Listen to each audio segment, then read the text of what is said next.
All right, we are in session 39. One more away, and we'll hit our what's it called? Over the hill in age. Yeah. So last time we were around lunchtime with a minute of Grebo left. You got back to Falcon's Lodge by a little bit before 3. Grebo did some healing before he disappeared. Y'all decided that you would sleep at Falcon's Lodge along with the centaurs, get a long rest. You're all awoken with a loud crash of hard bone and skin against wood. And when you get to an area where you can see what's going on, you see a big old kind of blue tinted, lightning-ish, gigantic boar called Gorthak, the Thunder Boar. He is accompanied by 18 orcs and 2 anchorites, and they have basically counterattacked Falcon after the woodland manse and all those orcs and stuff were taken out. With the help of Falcon, Xanth, the centaurs, Bugdob, you got to work defending the lodge and yourselves. What my note here says is, we just made it a flat 7 a.m. when they attacked. You guys summoned Grebo. There's a Shield of Faith up still on Sarissa. Falcon has Hunter's Mark on Gorthak. And there is a curse on Gorthak from Neil. And there was one Erupting Earth from Grebo that blue square represents that took out... It launched the orcs, as far as I think I determined it launched them in various directions. I think it's difficult terrain. Yes. I think the technical term is it stays unless you fix it. It's permanent. It's just permanently yeah, unless you clear it, obviously. But and I think the technical term is fuck their shit up. Let me check. Right. Yeah. We are still in initiative, and at the top of the round is Centaur number 1, followed by Pell, and then some enemies.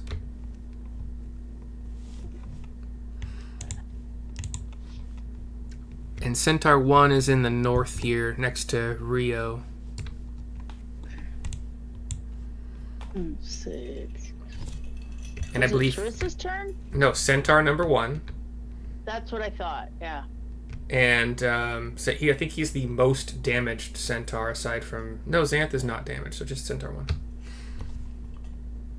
It seems like we told number 1 to go, to get out of the fray at some point. Like, go.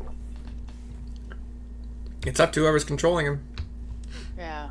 Or, here's a question for you. Orc 6. Is that a conventional axe, or does that axe have 10-foot reach? I don't believe there is an axe in the game standard that has 10-foot reach. I think that's a halberd, yeah. Like that. Right. It's just a check. Yeah, just a one-handed axe. So Centaur 1's going to back up another 5 feet. Look into its quivers. The sharpest arrowhead. And do one to orc number 6.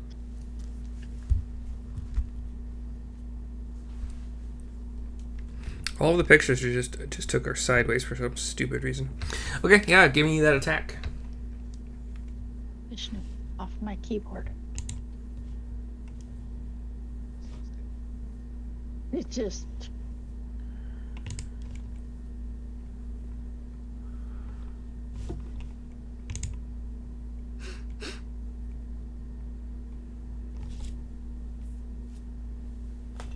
I can't find Centaur number 1. Where did he go? In the north, right next to Rio, who also blends into the map. Oh, there he is. Okay. So arrow number 1 goes no place fast. Oof. Pretty arrowhead, bad fletch. Only rolled it. 2, yeah. Plus whatever, but The ugliest, most battered looking arrowhead. probably a good idea. And rolling a 23 seems to be a little bit more effective against Orc 6. I have a damage would feeling it'll kill him, but let's roll damage anyway. damage to Yeah, how does this kill Orc 6 with the Axe Shield combo? slices the carotid. Yeah, efficient. Ugly arrow through the carotid. And I'm just going to get him out of the way. Any movement or anything else from... Centaur number 1, feeling a bit peaked, decides to go back and lie down. Okay. Have a nice lie down. Yeah. Pell, basically off screen for everybody. He hasn't heard anything close in a while. So even with Corwin urging him not to, the little boy's curiosity gets the better of him, and he peeks his head out and just sees some centaurs that are hurt. A couple dead orcs. And I don't think he's got the movement speed to reach him, but he'll actually kind of sidle up. He'll like sneak through the stables a little bit and kind of get next to that wall down there. Orc 11 is up next, and it's down. Oh, Orc 11's dead. Yeah. I haven't. 14 still kicking. Yeah, I haven't cleaned everything up yet. Anchorite 2 down in the south here has 14 as his like shield buddy. Anchorite 2 is going to kind of like... He has not used his lightning bolt, and he... Ooh. He doesn't really give a shit about Orc 14. Or does he? I think I've been rolling for that. So... On a 5 or 6, he gives a shit about 14. Out of... Oh, that's a 1, so...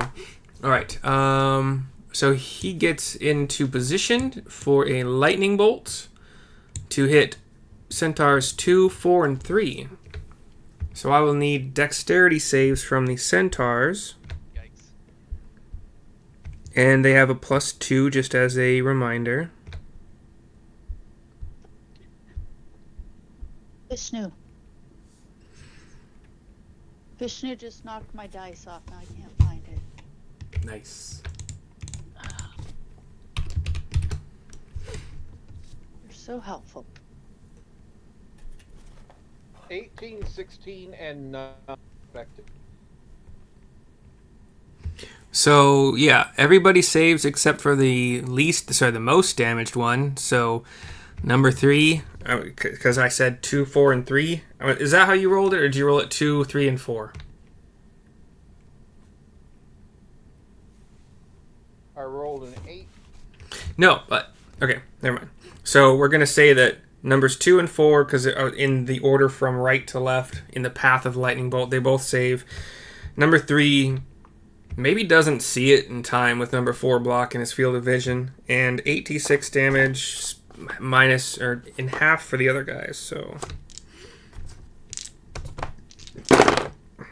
that is 5, 5, 5, 15, 16, 5, 5, 6. Jesus Christ. So 16 plus 26 plus 16, 26, 32, 34 damage. That was pretty close to max. Yikes.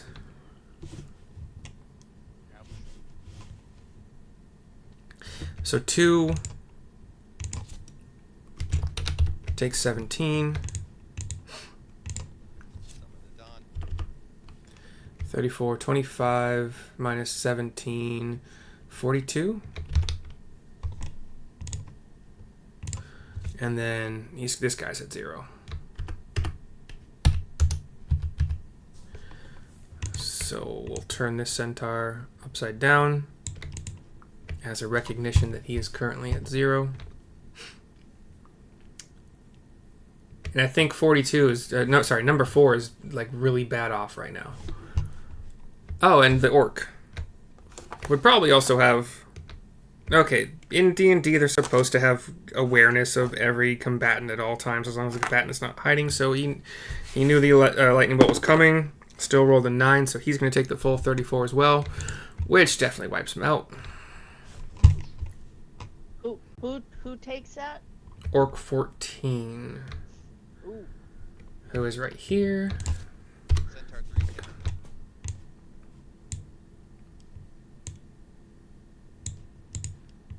Centaur 3 is unconscious.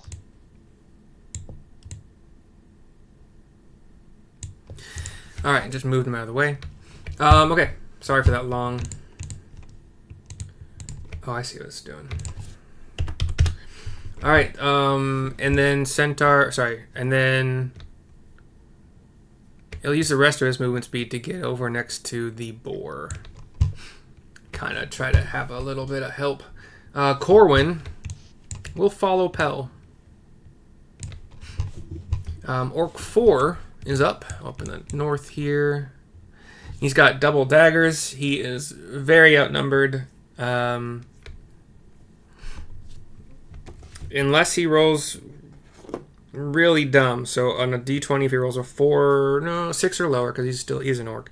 6 or lower, he's going to run to the boar as well. That is a 6. Alright, so he's going to go in. Stupid. Xanth to him looks slightly less daunting than a big old ogre, although just barely slightly. And he's going to attack Xanth with both daggers. That's not going to hit, and that's not going to hit. So, Orc 4 tries to be... wait, what's the other... no, wait, that's a different thing. Tries to be brave and valiant and get some hits in, but Xanth with his armor and his just elite battle skills dodges both of them. Orc 8. Same thing. A 6 or lower, he's going to follow Orc 4. That's an 18, so he's going to go try to kind of create some kind of protection around the boar, or protection for himself.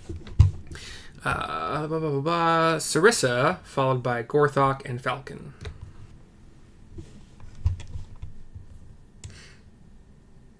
So it's Sarissa's turn, right? Yeah, where the hell are you? Okay. Are you under? I'm upstairs. So I'm But where's your off token? off to the right-hand side on the second level, up with Falcon. Sarissa will move down to Oh, over there. this window and duck a spear at the, well, actually Sarissa can also just, yeah, she'll just peek out the window and chuck a javelin at the butt of Gorthak, leader of the boar horse. Okay. Okay, let me go. Where are my actions? There we go. So, chuck the javelins. And, ooh, 12. 12 just clangs off of his thick hide Okay, well. and returns to your hand. Another one and be like, damn it. 13, 22. 22 does hit. Okay. And 13 points of damage. All right. And then Sarissa will just kind of tuck back onto the other side of Grebo. Alrighty. Falcon. Follow. Wait, no, sorry. It's Gorthak's turn. He has a rechargeable lightning So bolt. it's cursed. Yeah. Which does what? So if he misses it, then he cannot take any actions. Hold on. The saving throw is special. It's let's see. same as mine. So yeah, it's a he needs to make a wisdom saving throw. 16 is my DC. Okay. It is exactly a 16. Boop, boop, boop. Wow. Wow. All right. Plus save. plus 0 whiz. So is the curse still there? Curse is still there until my concentration is broken. Okay. But he can now use his action to attack me, and I'm sitting on his nose. Yeah, and feeling that you were the one that did the cursey thing on him, it's probably what's going to happen here. But I'm gonna roll to see if I get on a D6 a 6 recharges lightning bolt. That's a 4. All right, so no lightning bolt, but we have multi attack. Right. He's not going to be able to hit you with his hooves, so that's neither here nor there. But his lightning tusk could. So that is a +8 to hit, which is 9 plus 8, 17. Yep, that'll hit. 2d6 plus 5. Oh, plus 2d6 lightning. Okay. So 2d6 plus 5 for the slashing. That's 5 plus 5 is 10 slashing. And 2d6 for the lightning. That's another 5. So 15 total, unless you have resistance to one of those types of damage. I do not. So you took all of that, and now I need to make a concentration save for that curse. Indeed. What is my DC? 10. Just 10? Yeah, the damage wasn't higher than 20. I got a 15. Cool. It is still up. He's still feeling kind of bad, weird. He does have. Is it for every attack roll or every round? At the start of his turn, every turn. Okay. He has to save, and if he fails, he can't take an action. He doesn't really see anybody else, even with his good speed. He doesn't see anybody else that he can get to. Well, he's sort of like his head's stuck inside the house, and He's not stuck. The house, and he's not stuck, but like he can see Falcon. Well, yeah, but he can't get to him. All he's got left is hooves. Can't reach him with melee. No. The hooves, like the lightning tusk, is their 10-foot reach, and so are the hooves, but I can't see it being 10 feet up. Like, yeah, I don't see that geometry happening. So he's gonna. Your choice, what you want to do here. He's gonna start to go away. So As he starts to go away, I mean, I can't take a reaction to. I can't take a reaction to move. I have no reaction in that regard, so I'm gonna have to stay on his nose, I guess. I mean, you either hold on or you don't. Yeah. Let me hover there, and he moves away, and I hover. Yeah, Is that that's okay? up to you. Yeah, I'll do that. Okay.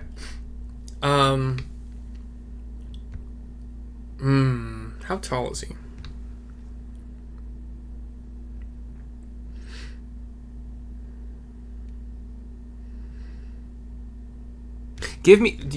I want you to give me a dexterity check.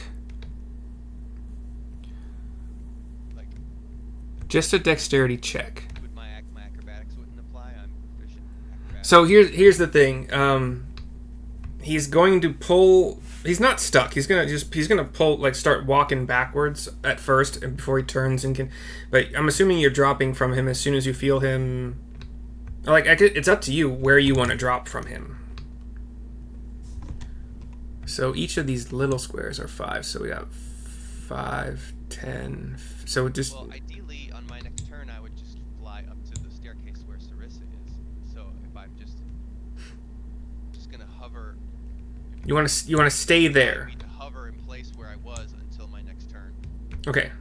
So, yeah, give me a dexterity check to see how quickly you catch yourself in the air. 21. Okay, yeah, you're fine. If you had not done well on that, you would have possibly dropped enough to be within its kick range. So yeah, that's 5, 10. Yeah, my D4 Bardic twos. A couple Yeah. of those. 15, 20, 25, 30, 35, 40, 45, 50. I think that's 50 because these squares aren't what they were. Just remember when you're measuring, it's not accurate, I'm pretty sure. Because these little squares Yes. are 5. Not at all lined. Yeah. So let me just make sure. He was right here, or here, his butt was like. So 5, 10, 15, 20, 25, 30, 35, 40, 45, 50. So his center mass would be about there. All right. That's it for him. Sorry for the long round. Falcon is up, followed by Xanth and Bugdab.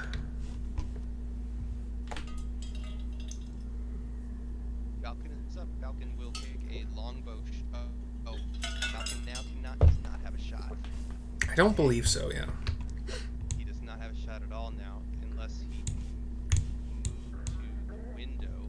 Let's see, 1, 2, 3, 4, 5, 6. He ends up there, which I don't know if that's a window or not.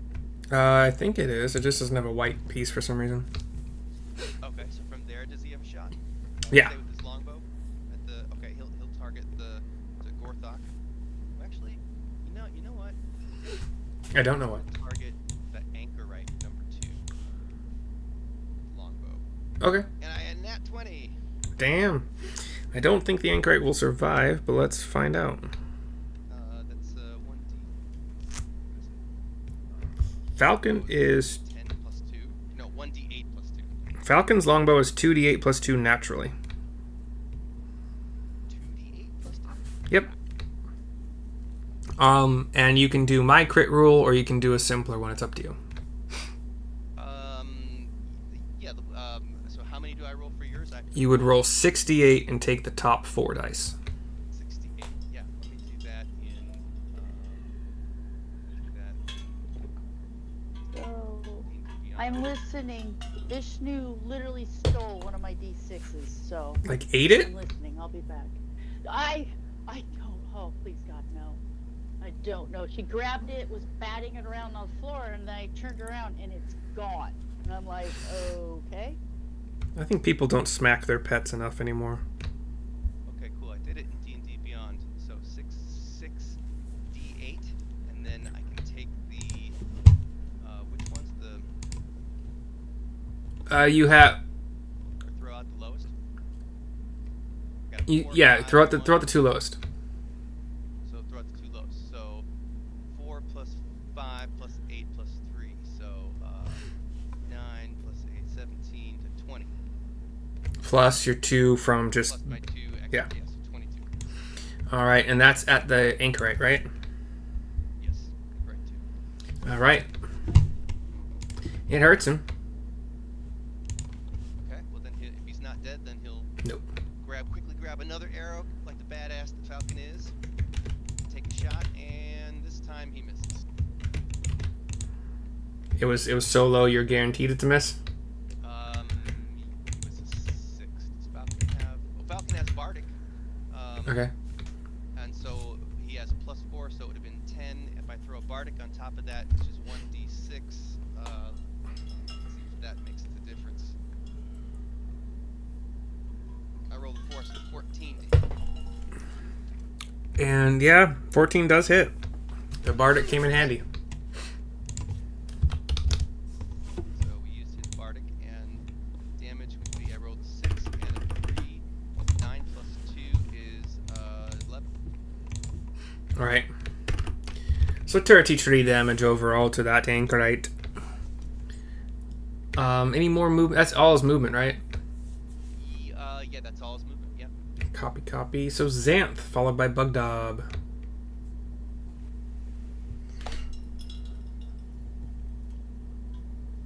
I give up on the D6. I'm sure it'll show up at some point.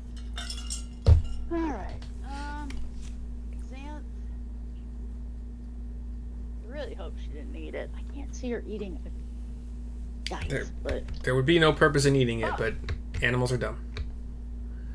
Yeah, well, these ones are more, like I said, I'm pretty sure I saw Morgoth texting the Russians some nuclear codes the other day. She broke the phone and swallowed the SIM card, so I don't know. Let's see. Never trust a black cat. Xanth he's up by number 4, so Xanth will do because he can do a pike and hooves, so he's gonna do a pokey at number 4, or whatever that one is. Okay. So that's a D10 plus 5, so let me find my D10. Swear to God, I hear the dice. Where's my D10? Is this a D10? No, it's a D8. Is it? Telling D10s and D8s apart. Yeah. Well, like I said, I got to keep them in this case because I don't need yet another dice to disappear. Okay, so one. Oh, first I got to roll the D20. So, let's see. He's got. That's 12. Does 12 hit? No. He just barely gets a dagger up to block it.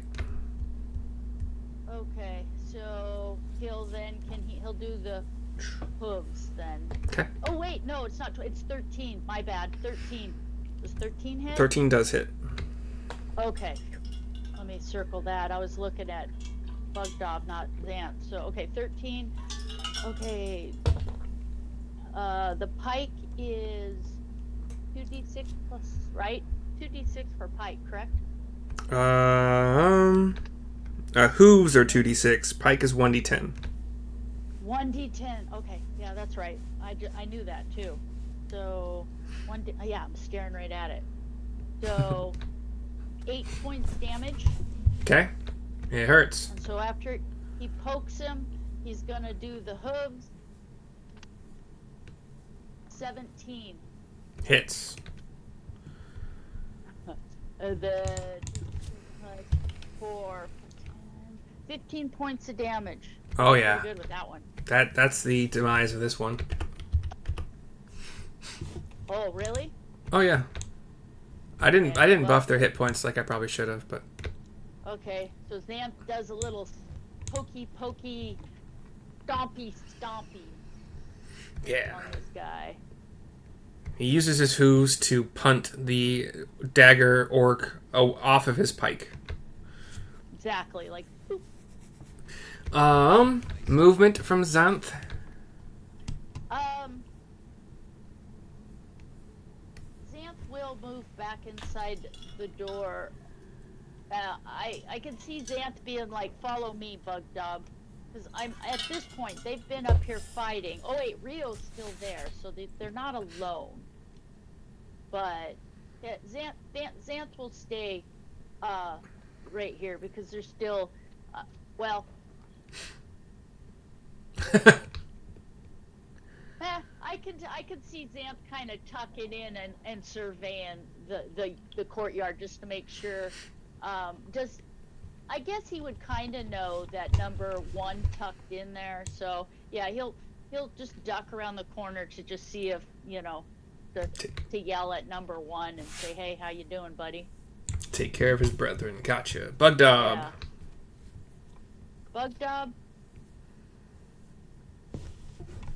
Bugdob will smack number 6. 6 is upside down, which means he's dead. Oh, okay. So, well, knowing that, then Bugdob will follow Xanth in. Bugdob does not want to go after the anchorite. No, he's gonna stick with Xanth. It's just Okay. Sarissa told him to stick with those guys, so he'll stick with these guys. Okay. And be like, "What Let's do I just- do?" Yeah, we'll say he's behind cover. I just don't want to cover up these guys. So let's. Yeah. So we'll just say he goes and stands and he looks at Rio and Xanth, because Sarissa did tell him, if you're attacked, hit back, but stick with those guys. So they went into the courtyard. He'll go into the courtyard.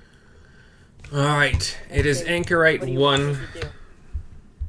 Oh, I didn't even see the anchorite over there. I asked you specifically if you wanted him to attack the anchorite. But yeah, anyway. Yeah, no. Anchorite 1 is going to... I was like, movement speed 58. Doesn't make sense. Okay, so yeah, here we go. 5, 10, 15, 20, 25, 30. I think he would dash. So he was gonna anchor or hoof it. Kind of like in the direction. So he's not... Horse, like a monkey. No, he's not... Wait, is that free action? No, okay, so it's an action to polymorph. Okay. So he's not going to turn into a boar as he could, because that's what the Anchorites can do. He's just going to go basically diagonally in the path that he sees the Gorthak going to try to join him. Centaur 2 is up north, right?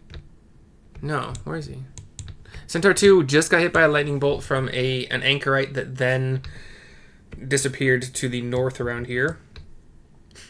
He's also got his friend behind him who went down. So what does Anchorite 2 want to do? And he does see a retreating Gorthak right now too.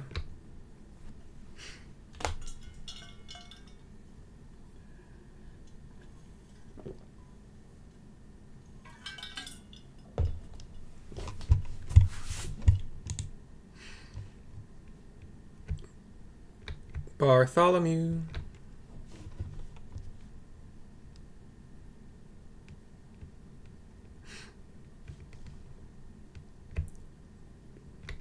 John?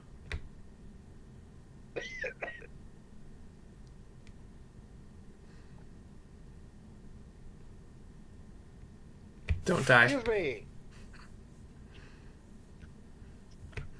What does Centaur 2 want to do? Or do you need a recap of what he's seen?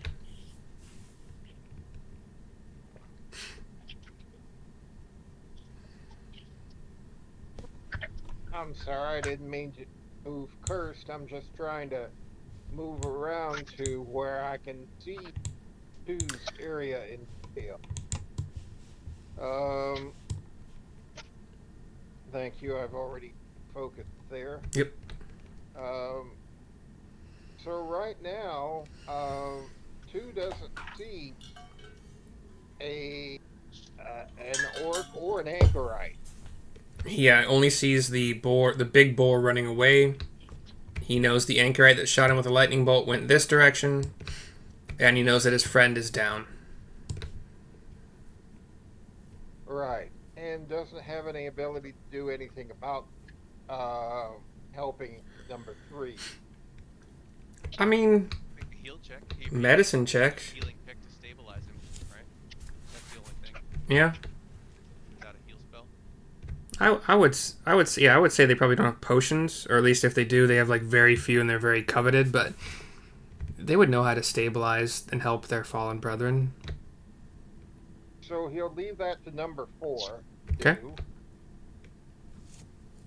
Get ticked off. Yeah, get Pop mad. up here. Oh, there's number 2. There's Anchorite 2. Donate a couple of arrows. Anchorite 2 has just watched the giant boar who he went to for protection run away, and he's like, oh no. Hey Centaur, be nice, I'm sorry. No, none of that.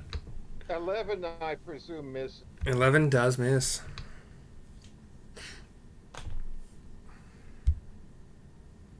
12, I presume. Just barely. The Anchorite with his staff. Kind of accidentally, like last second turn, sees you, takes an arrow to the staff, like, oh, and then like looks and turns, like takes a second arrow to the staff. Then duck back over here, feeling somewhat ineffective.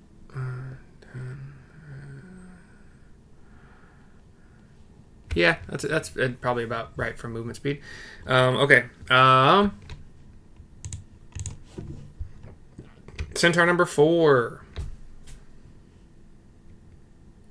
4, healing check on 3. Right, that's wisdom plus 1.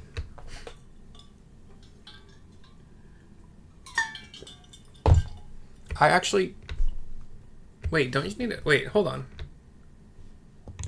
Don't you need like a healer's kit or some shit like that?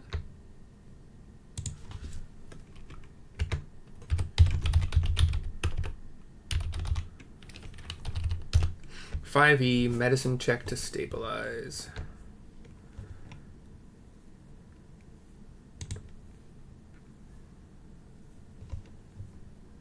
DC 10? Really? Wow. That seems low. But that's what the internet says. That seems really low. Yeah. And 20. Yeah. So he's stable.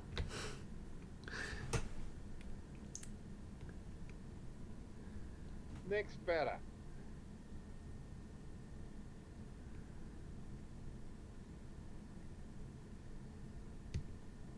Wait, no, the fuck, a healer's kit. You need a healer's kit.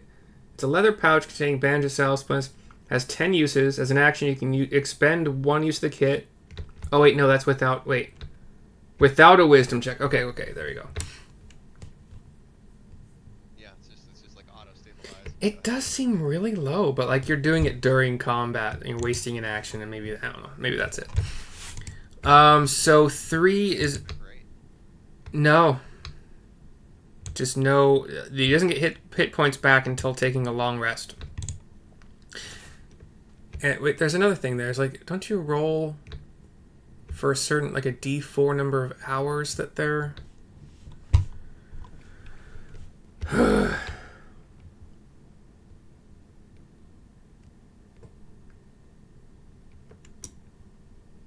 wow, we would have to look up what unconscious means.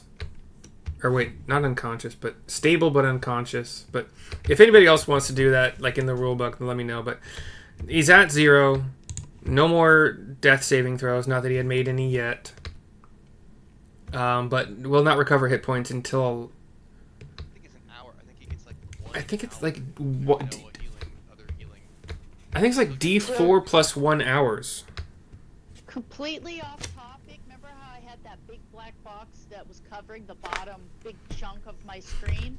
I finally figured out how to turn it off so I can actually see the screen after half a year. So if anybody's curious, let me know.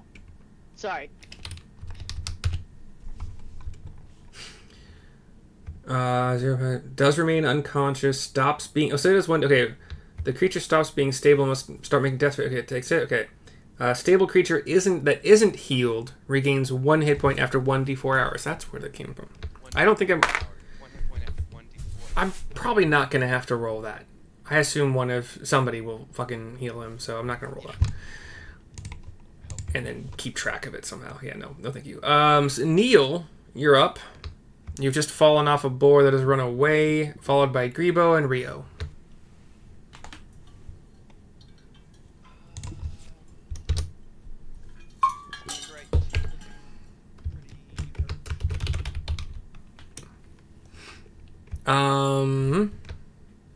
Shit. Wait. Oh, he got missed twice. He's full health. Wait, no, he's not full health. Sorry, he is. He's looking hurt. Yeah. And there's an orc number 8 is I can see from that window as well. 8 with the pike is up. He's the as well. Yeah, you can see him. Can I still see Anchorite 1? I mean, you can see him. He's just far. Like, do you have a spell that's 60 feet or more? 60 feet. But So this is 5, 10, 15, 20,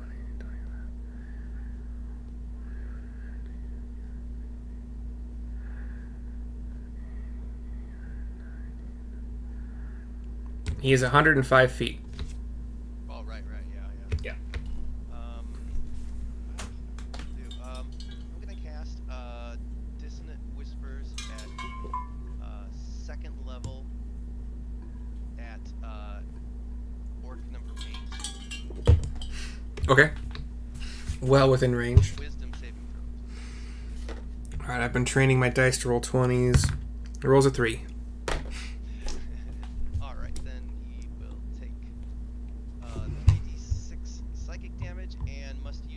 action, if available, to immediately start moving away from me. Rude. 3d6. Let's do that. 3d6. Whoa! 18 points. What? 18. I just rolled 3 sixes. It's in D&D Beyond. Oh my gosh. Brr, brr, brr. You don't get to do this often. How does your Dissonant Whispers destroy this orc? Oh man. I just say, go follow your pigs. It's time to run. It's time to die. And he just falls over. He starts to run, screaming, and then He's just so drops. despondent, he just gives up. Yeah. His head explodes. No, I don't know.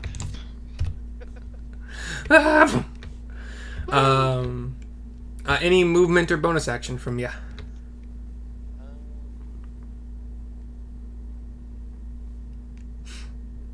Yeah, bonus action. I will give Falcon Bardic Inspiration. Okay. And that's all. Yeah, you could. Well, you could.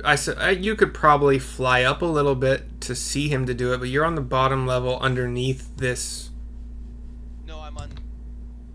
Am I? I thought I was- No, yeah, I guess you're hovering about 15 feet in the air. Yeah, I never Yeah. actually moved myself over to Yeah. that low. That's basically what I did. I flew up there, and I put myself in the same line as everybody. Copy. I just didn't. So you've re-bardicked him. You got another bardic, a 1d4 for yourself. Right on. This is a stupid thing that I've made. Grebo's up. Grebo will. Grebo is looking out the window, and the pig is trying to run away. Right? He just needs to go away. He is effectively running away so far. All right. Still pretty dangerous, but Yeah. he could do some lightning bolts. Does he look like he's taken much damage, or is he still just looking pretty? He's looking hurt, like good hurt. Okay, Grebo's gonna fire off another erupting earth right underneath. What's the range? 120 feet. Okay. And do you want it to be directly underneath him, or off to the side, or behind, or in front?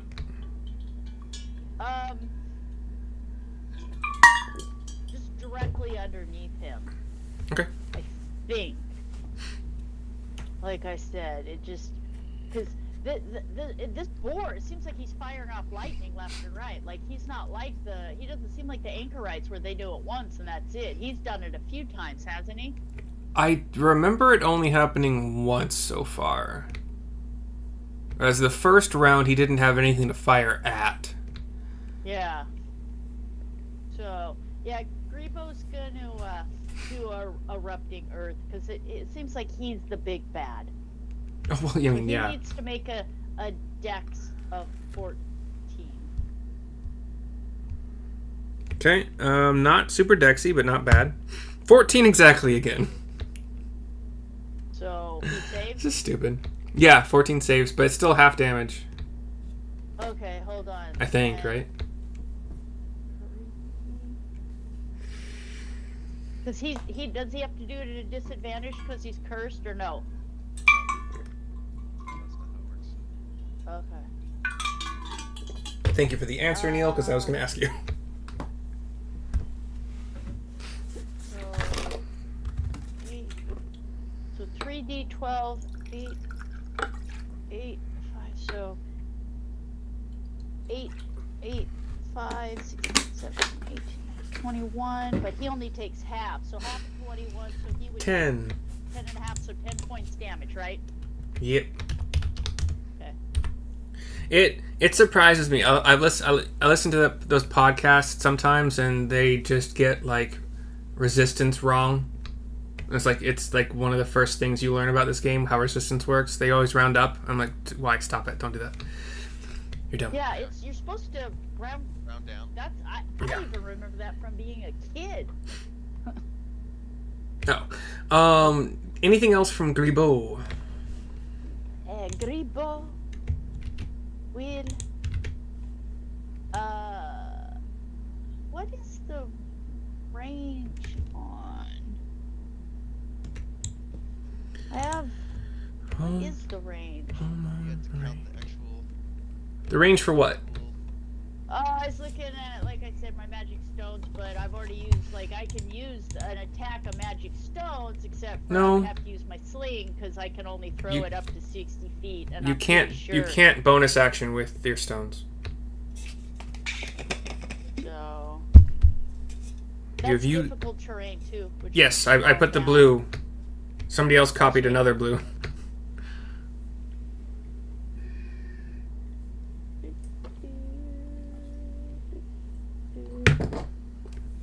So. Oh, he's got movement, and I think the only bonus action he can really do is like a healing word, probably. No, he'll stop and he'll look at Sarissa like, ooh, my. Okay. Rio is up, followed by Centaur number 3 to finally end this round. He will tuck back inside the window, though, so Okay. he's not just hanging out the window, waving at everything. Okay. Through the gate and take out Orc 6. Mine's clever master. So yeah, I guess the only way you guys really can see. I mean, they're all upside down when they're dead. I've been doing that the entire game, but I guess we'll draw a line. Orc 6 is dead. Oh, no red X. Sorry. Yeah, I don't do that. You guys are doing that. Yeah, sorry, I spaced putting a red X on him.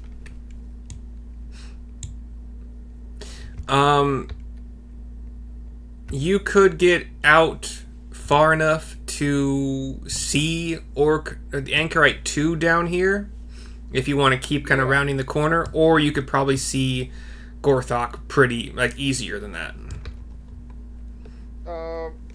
I'd rather not garfle the Northok at this. Okay. What 2 looks like a much better target. what is the range on your longbow? 150. A 150 short. Oh god, yeah, that's plenty. So number 2.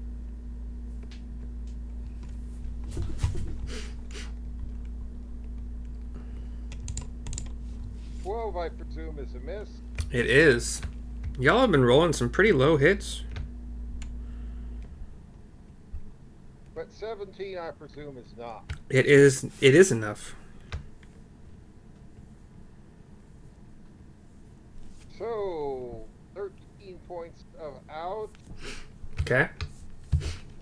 And next time I'll remember to make him favored foe. Could do. Do you And is it a bonus action? It is a bonus action. I mean, you can do it between your shots if you want to. And I favored foe. Okay. Oh, wait. He was down hit points. So Okay. add your colossal. So 2 points favored foe. No. Add your colossal to it. Not the favored foe yet. Oh, I will.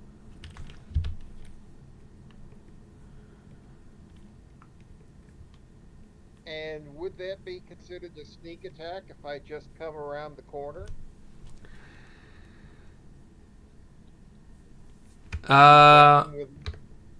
Roll. He doesn't have anybody. So roll stealth. Okay, that was a 4 for Colossal. Colossal.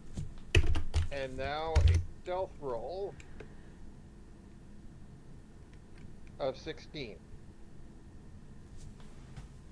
If it was lower, I would not contest this, but That's 16 total. 16 adjust total. Yes. Unless he has a -1, that is exactly. Well, what's his passive perception? We're not passive right now. We're in a fucking combat zone. Yeah, he got an 18. Okay. Next beta. Do you want to? So you have favor foed, and you want to take your second attack.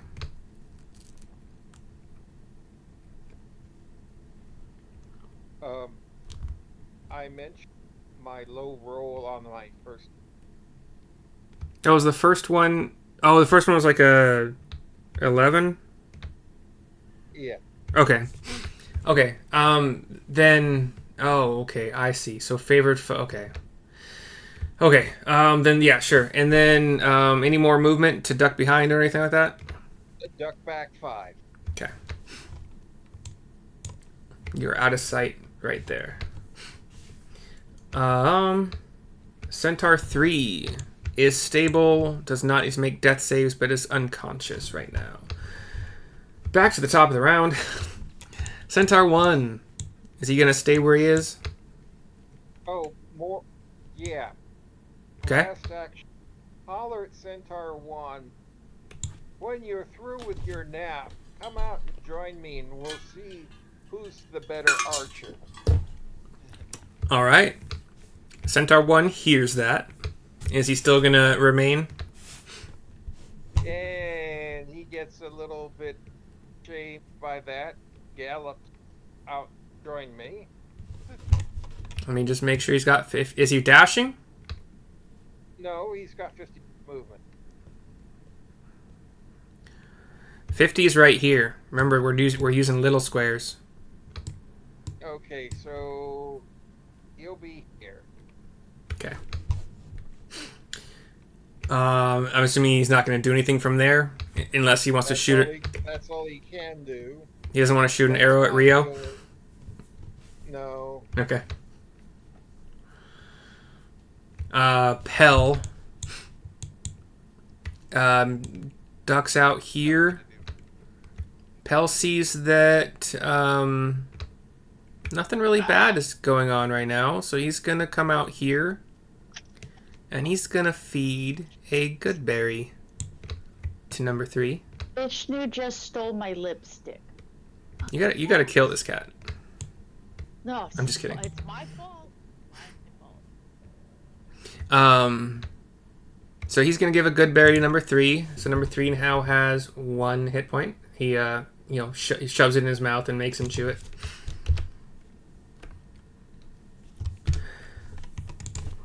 So number 3 kind of gets, like, is groggily. Yeah.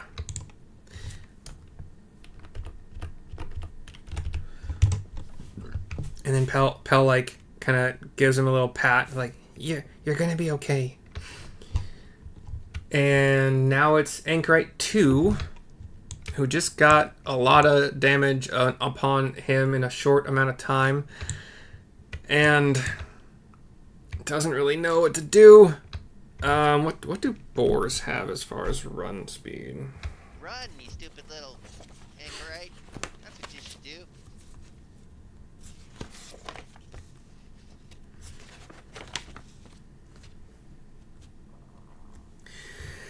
Oh no, yeah. He is indeed just going to dash. So 5, 10, 15, 20, 25, 30, 35, 40, 45, 50. I think they only have 30. Yeah, 55, 60.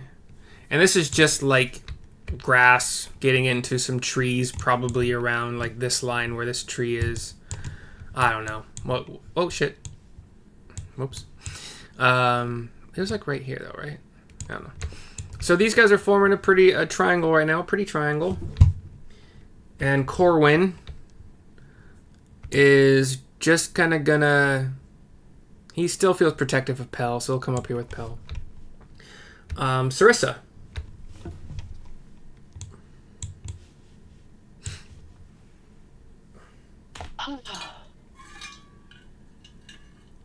Okay, Sarissa. Kill it. Kill him. Sarissa is officially a dog person at this point. Let's see. Sarissa is looking at. Let's see who's out front. Let's see. The anchorites are out back. Sarissa can. How far can she? Bro, how far is the Gorthak boar? is about approximately 60 feet from your position About at the 60 window. feet? Okay. That's what I measured it from my position, so you might be like 65 feet? I don't know. Okay, so can Sarissa chuck?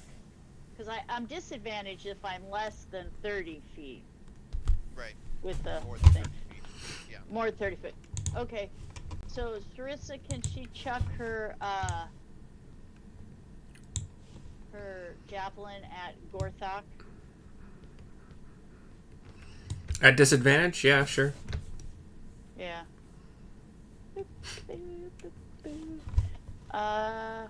Chuck it. Hold on. So,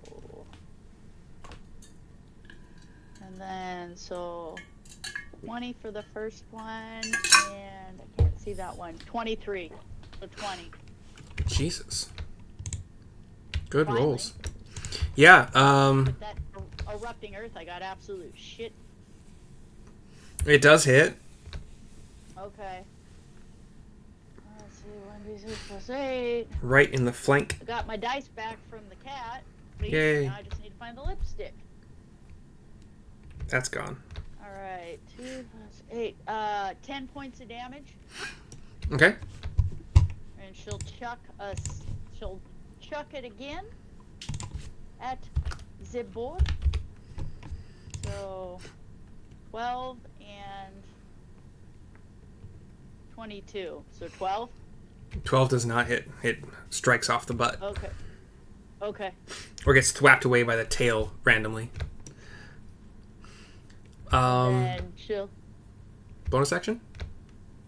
no, she'll tuck back in the window. Well, actually, she hasn't really moved, so Not a lot, no. yeah, and it looks like everybody out. Well, she'll just kind of move back into this doorway and kind of so she's out of sight from down below, and yeah, she'll just kind of take cover and hunker down and be like, do the come here, Falcon. Like, we need to confer and figure out who's what where.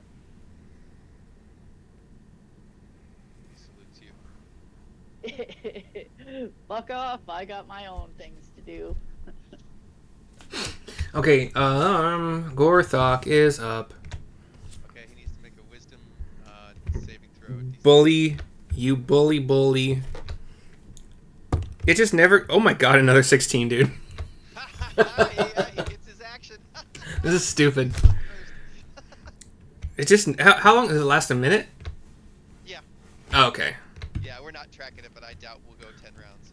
My god, this sucks. I shouldn't have given you so much to boost your spell save DC.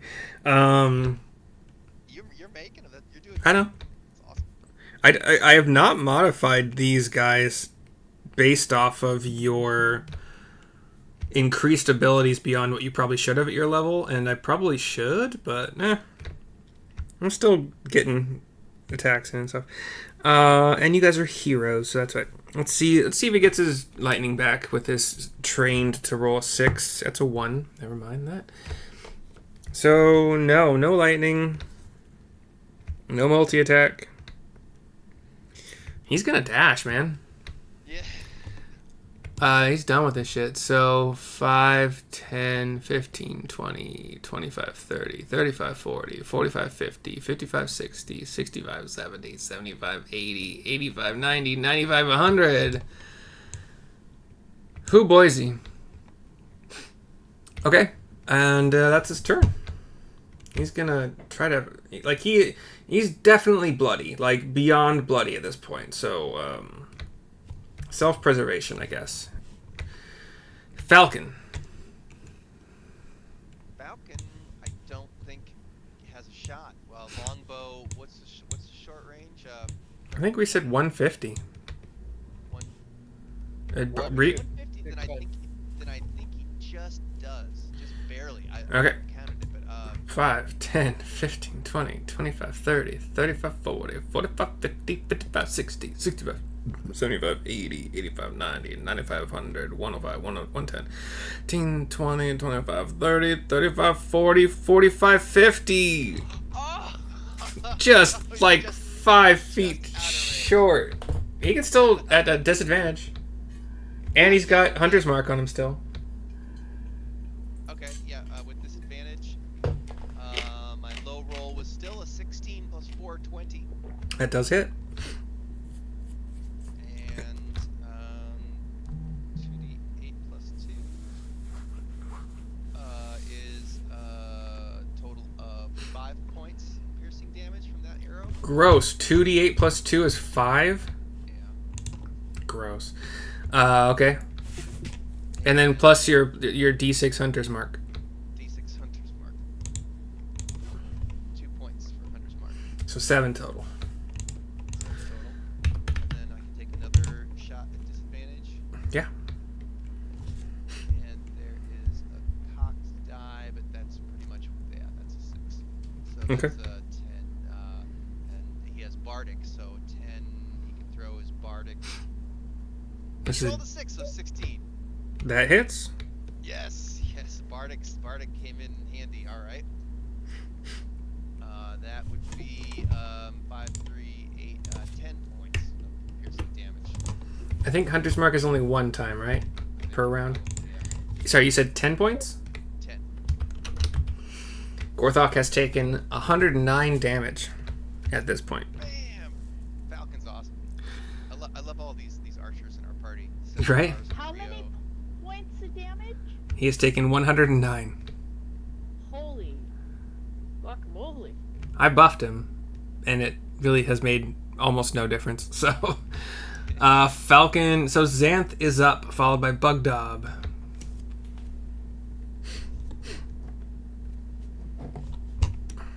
Xanth is.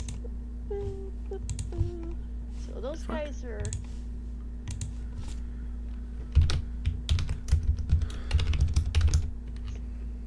So number 1 and number 2 are basically back here in the courtyard, right? Centaurs? Back- No, the anchorite number 1 and number 2. No, they're so from whose point are we doing right now? Well, Where's because- Xanth? Xanth's turn, I thought, right? Yeah, well, Yeah. my thing is because number 1 and number 2 are showing on the map where the upper level of the main lodge Yeah, is. but if you, they're not. if They're you ignore the upper super level. okay, my point They is are honestly to the right. okay, so if I took that and superimposed it, they're not on the back. They're actually No, out in They actually front. are to the right. Yeah. Oh, okay, okay, So- that's what so I. is the hog. Yeah, they're both just running Okay. straight Okay, east. so Xanth.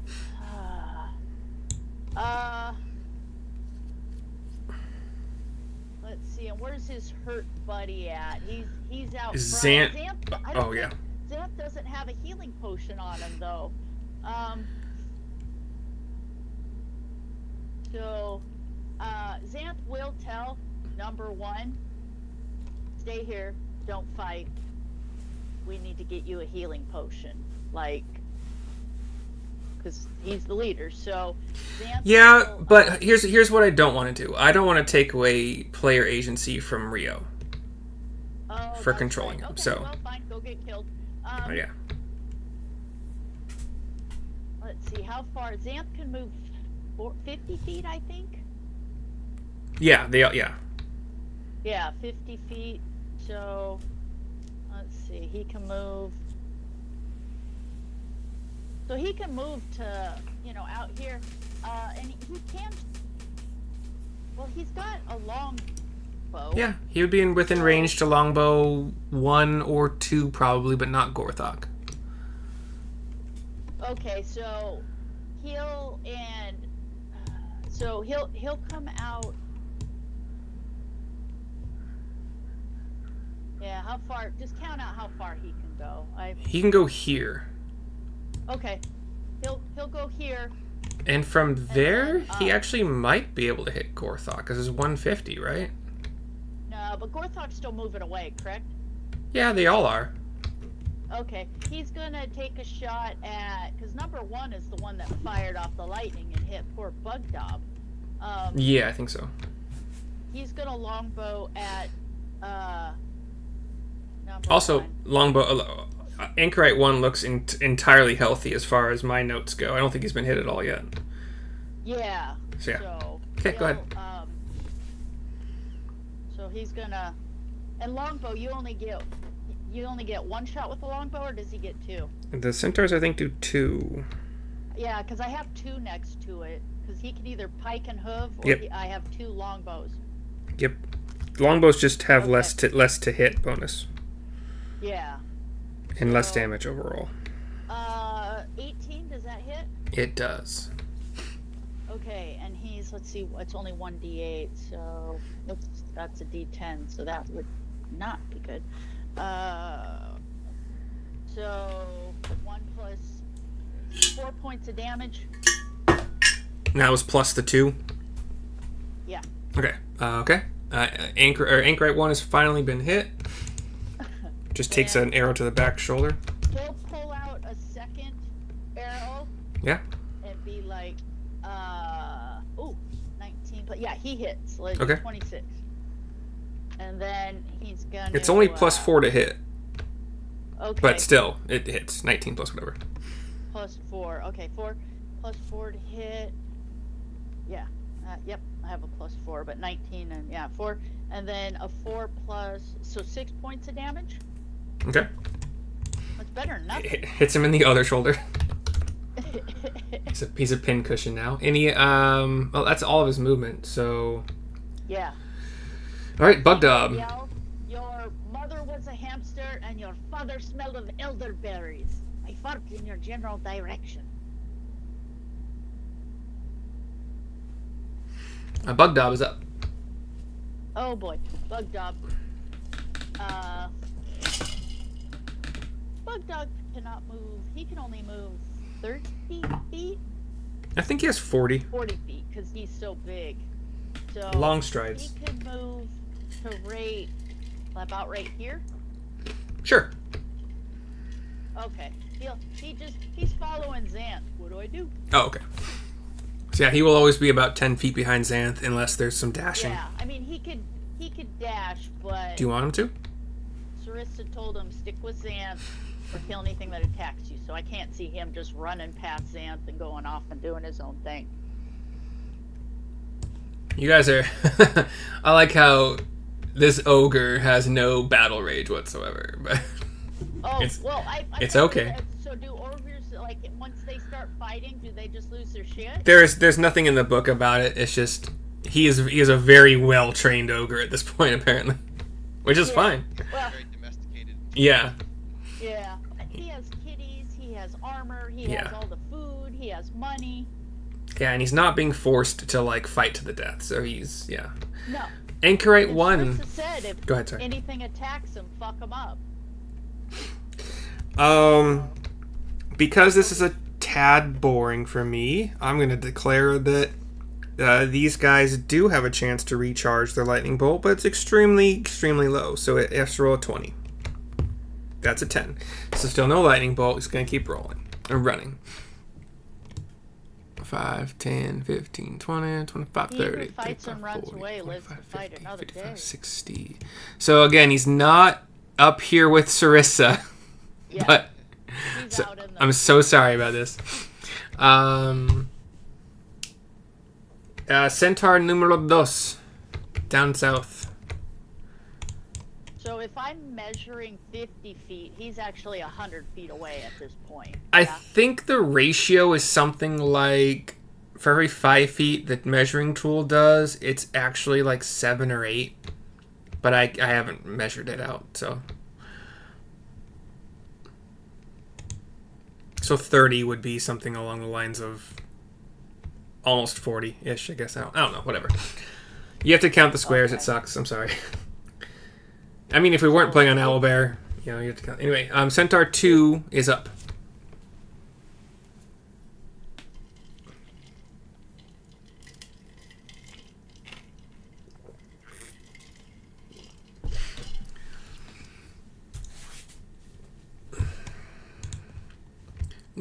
John.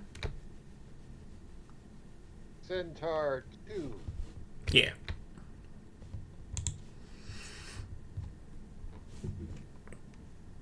Get out of measuring mode. Yeah. It doesn't work on this map anyway. And back up this way. 5 and 15. So he wouldn't, let's just say he wouldn't be able to get within range for melee against Anchorite 2, but he could certainly fire off a couple shots from outside somewhere here. Oh, yeah.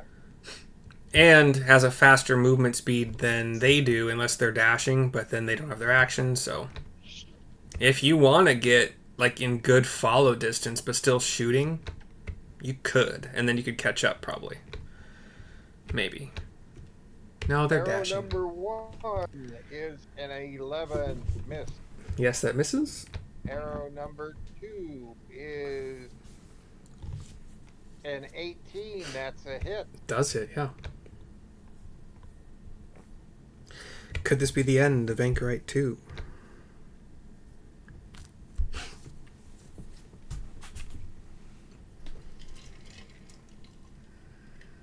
And that's 7 points of action. Okay. Anchorite 2 is barely hanging on.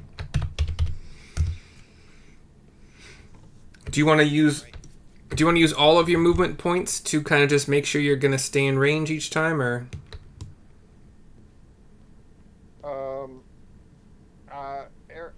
number 2 is not long for this world. so 50 would be about here. So like you got pretty close to it. So number 2 is at more than half health. You're only minus 17. There you go. That's up to you. I just wanted to give you the facts. Centaur 4, who is pretty close to passing out.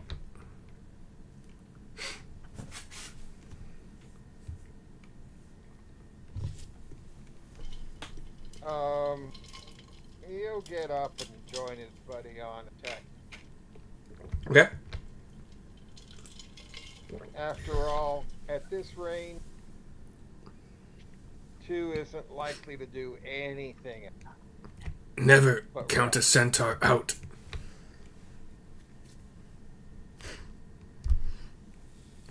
Take a couple shots, I presume?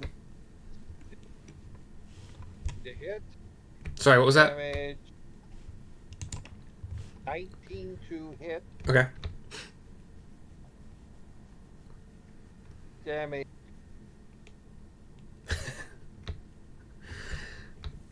You're cutting out here and there, but it's a 1 plus... 1 plus 2 makes 3. Okay, so you don't even have to... 3. You don't even have to roll the second attack. This wounded ass centaur on its last legs fires an arrow over the over the shoulder of his brother. And where does this arrow strike? Anchorite 2. In the belly button. It pokes out through the back, sticking out straight through the belly button. And the orc just grabs it, falls. Stumble falls because he's still kind of running. I don't think you have the range unless you just want to do it at disadvantage on either the boar or Anchorite 1.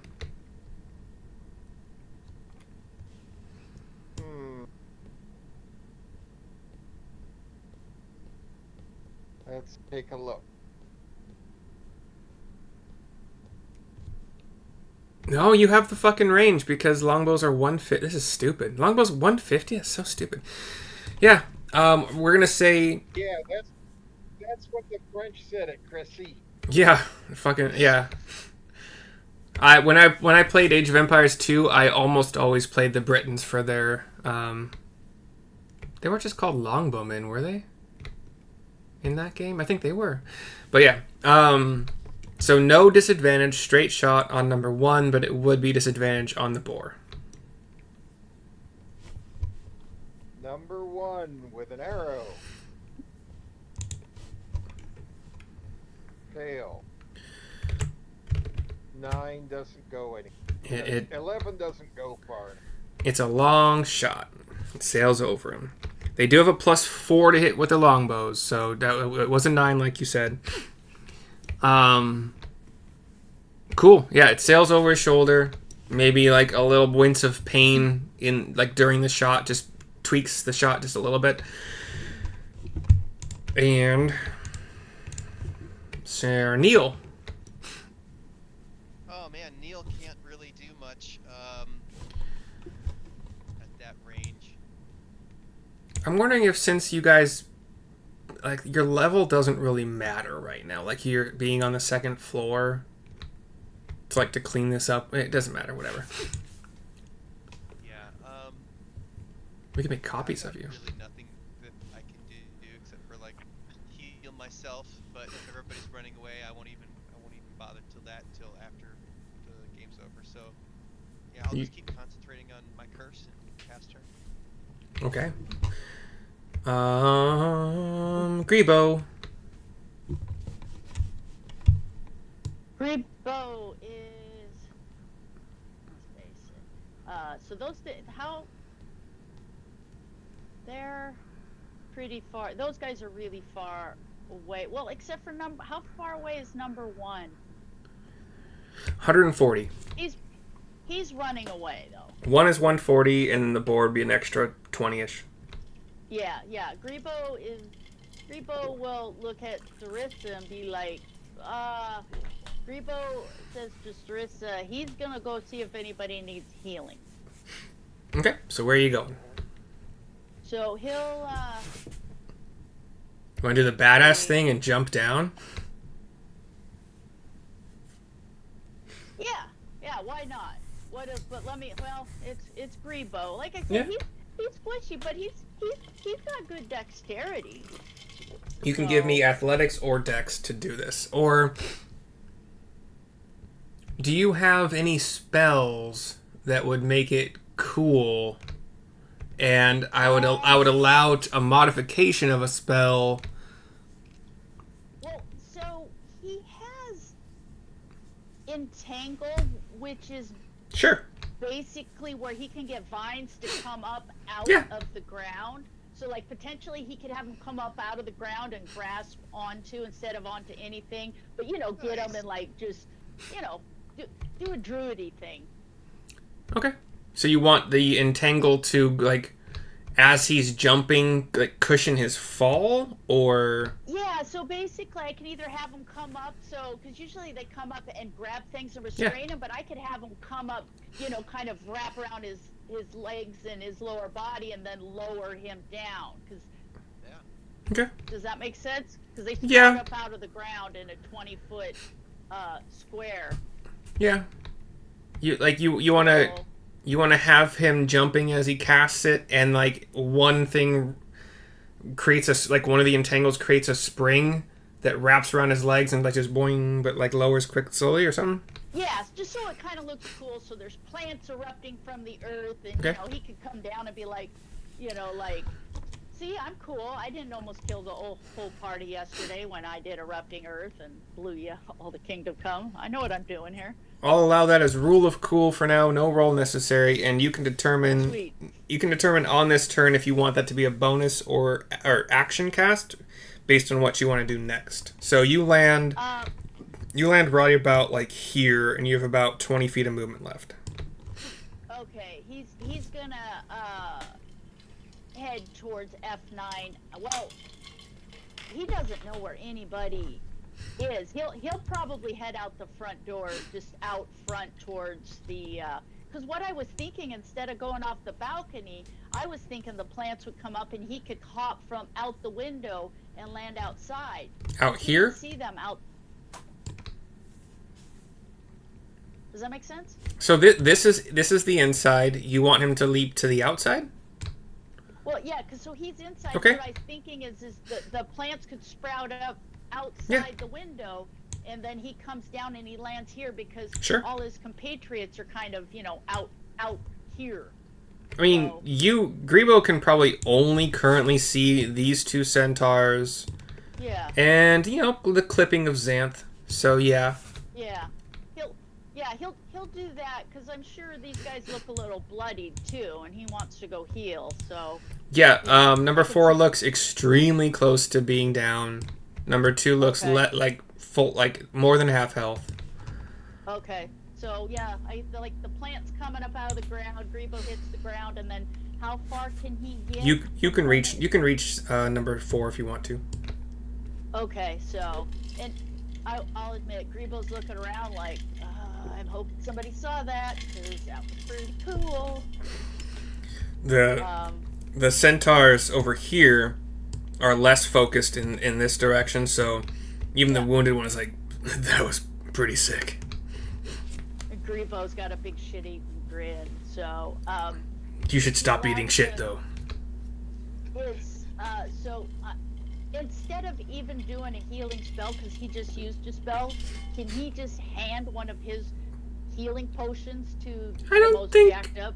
Did we say that these guys are created with items like that?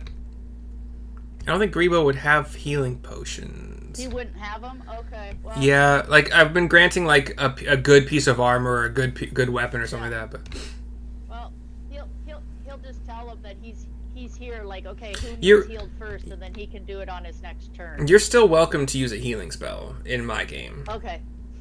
Yeah. So It will cost he's, another spell slot, but yeah. Okay, that's fine. Grebo, there you are. I was looking at. I was like, where'd all my healing spells go? Ah, I'm looking at Sarissa. That's why. So he'll use a cure wounds. Okay. So Level- he'll reach out and touch. Number 4 is the most jacked up one, right? Yeah, a level. But what level cure wounds? He will use a second level cure wounds. Okay. So 2d8 plus 3. I roll that, right? Yep. Okay. So, 7 and a 3, so 13 points. Bad. If my math is correct, 42 plus 42 minus 13 is 29. Yeah. So, Cool. Yeah, that was a sick plant move thing, and then thank you for the healing. Oh, thank you. Yeah, it was my pleasure. Super sorry about the whole erupting earth thing yesterday. I had forgotten about that until now. It's Grebo. He's going to keep reminding everybody that that's not how he rolls. Rio, you're up. So I turn around and look at Centaur 1 and say, who's going to take out the baked pig? That's a good question. Calculate windage. Slowly draw. From where you are, or you want to get closer?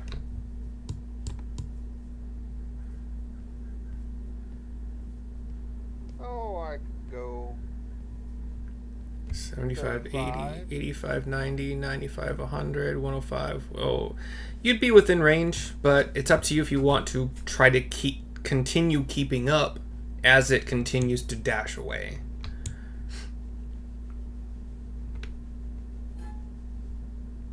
That's weird. Yeah. 5, 10, 15, 20, 25, 30. What's your movement speed? 35. Yeah, 35, yeah. So yeah, no disadvantage. Take your shots. How does favored foe, like you already still have it on number 2, right? I shift. Well, yeah. So I shifted, which take another of my permitted. Okay, like you have 3 uses per day or something like that, or per. Yep, 3 Alright. for long rest. Cool. So, the boar has been damaged, so you get colossal. You got favored foe as your bonus action. Give me all them. Hope. I have to hit him, Yeah, let's hit. and a 13 is miserably low. Yeah, man. Strikes off the thick hide. so is at 11. Gosh dang it, guys. I hear Snick. I hear Snick. You do. That was super cool, he says sarcastically. Centaur 3 is just going to... You know what? No, he's not. Okay, sorry, you control Centaur 3, sorry.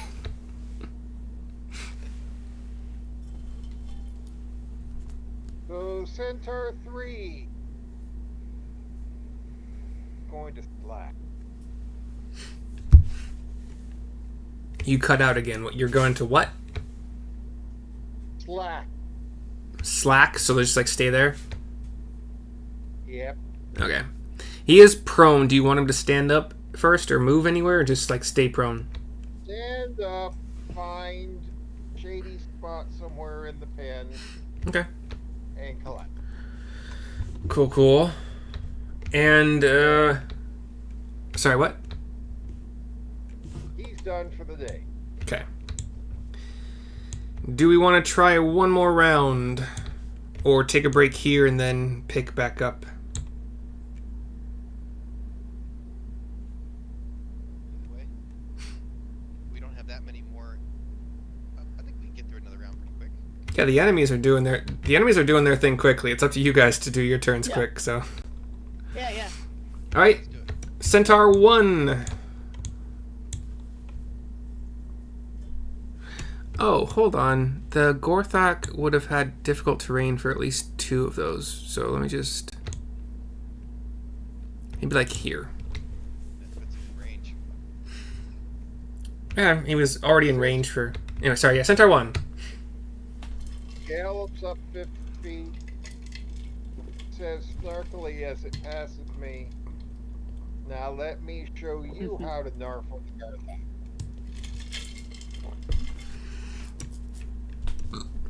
And Xanth is like, Narful the what? And Bugdub's like, yeah, Narful the, yeah.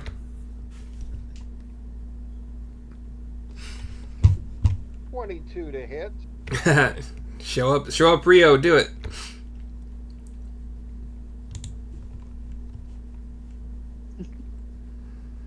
Ooh. 10 points of ouch. Hold on a second. Okay. Second arrow. Fumble. He did good though. That's a well struck arrow for the first one. Gorthak's looking really bad. Really bad.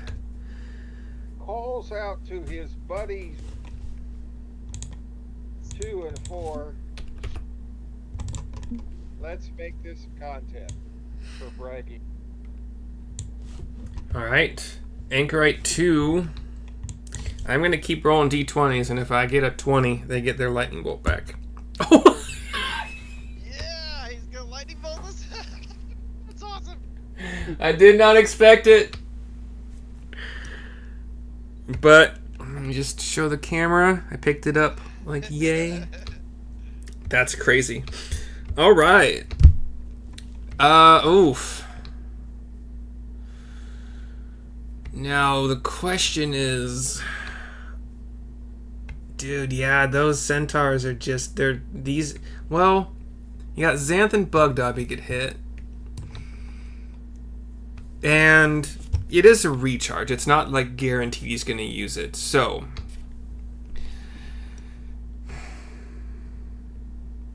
his courage meter right now, 17 or higher. He is courageous enough to use it and not dash. That's a 14. I feel bad, but I made that, I made up the rule on the spot. So he's dashing. He feels the lightning coursing through his body. 5, 10, 15, 20, 25, 30, 35, 40, 45, 50, 55, 60. Well, he's No. He knows he's not long for the world. I'm sorry. He knows he's not long for the world. He knows he's very, very not long for the world. He will be getting revenge. So yeah.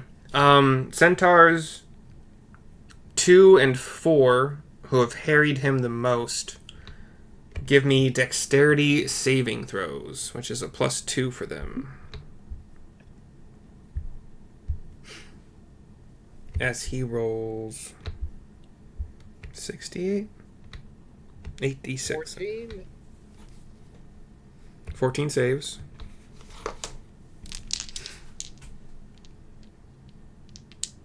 Eight. Wow. So once again, the lower health centaur is the one that failed. No, so number 2 saved, number 4 failed. And not as good as last time, but 10 plus 5 is 15. That's pretty good, though. 15 plus 11 is 26, plus another 7 is 33. That's like one less than the last one, isn't it? Yeah, 34 was the last one. So 33, so 16 damage to number 17. Sorry, to number 2. 17 centaurs. That's 33 down. And that's weird. So 33 hit points. So this guy's to 0. So we have another downed centaur. Not the same one. Why is it duplicated? Did I do that? No, okay, it's not duplicated. So whatever you guys got to do to remember that number 4 is upside down. He is downed. Like zoom in if you have to, but upside down means downed. And then he will, the anchorite will laugh and then just run his normal 30. So 1, 2, 3, 4, 5, 6. Okay. Corwin. Wait, where'd Pell? Oh, did I skip Pell? I skipped Pell. Whatever. Pell's in here. He would hand 4 more good berries to Centaur 3, who can use them on his turn. Like, I would allow more than 1 per turn. It's just you shove them all into your mouth and you chew, whatever. Corwin is up now. He's actually going to... Yeah. Now that Corwin is within range of something that he can help, he does have a little bit of healing magic, and he's just going to do a Cure Wounds. This is a D8, which I don't use those very often. That's 8. So 8, I'm going to say is Wisdom, because he's an old guy. Let's say +2. So, a wise old man. So, Centaur 3 is suddenly 10 more hit points healthier. Centaur 3 is not feeling too bad, especially now that he's seen that Centaur 4, his buddy, has been downed basically the same way he was previously. Sarissa, you're up, followed by Gorthak and Falcon. Alright, Sarissa. Let me zoom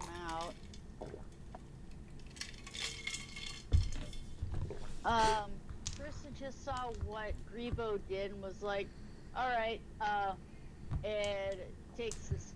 Well, actually, she can see that number 4 got hit, right? Yeah, you could see that number 4 is down. Yeah. So, Sarissa will, well, I guess she could dash, so. Okay. So I can, like how Where far is it? Like, what do you want to do? Just yeah, like she wants to head towards Grebo and number 4. So. Okay, so we'll say it's 5. So 10 to jump. 15, 16, 17, 18. Wait, what am I doing? 10 to jump. 15, 20, 25, 30. Well, you have enough. We'll say, I like to give you that extra 5 to reach something. So you reach him. Landing on Grebo's. Ooh, Entangle does difficult terrain for everybody, right? See, I kind of picture. I'm not sure. Hold on, let me. Unless you think that Grebo would have dropped it, but then you would not be able to jump onto it safely. No, when the spell ends, the plant will go away. Yeah, when the spell ends, when you stop Yeah. concentrating on it. It's concentration for up to a minute, so I Yeah. can keep it there for a minute. So I could see Sarissa, so I think Grebo probably wouldn't have been concentrating on it. He probably would have used it, dropped it, okay, and took off. okay, works for me. So Yeah. Sarissa jumping down 10 feet would do a d6 of damage, but then you could get to him in time. You could get to him with your room. Okay. If you want to jump, you can do whatever you want, though. Yeah. Well, if I sprint and I use the stairs right next, how far? Let's see. What does that do? The stairs would be, let's say, being a little bit liberal here, about 20 feet to get to F14, which is, wait. No, you don't want to take the stairs. No. They just go to, that goes it's an the wrong enclosed direction, room. Right? Yeah, and it's an enclosed room. There's no way out of there. Okay. So she'd have to go out the window. Yeah, or Okay. down these stairs. Nah, she'll just jump out the window and take a d6 of damage. Okay. Ooh, 1. Okay, there you go. So, out. And then damage. And then he'll take off, bolting towards number 4 and Grebo. Okay. So, yeah. And then Yeah, right there.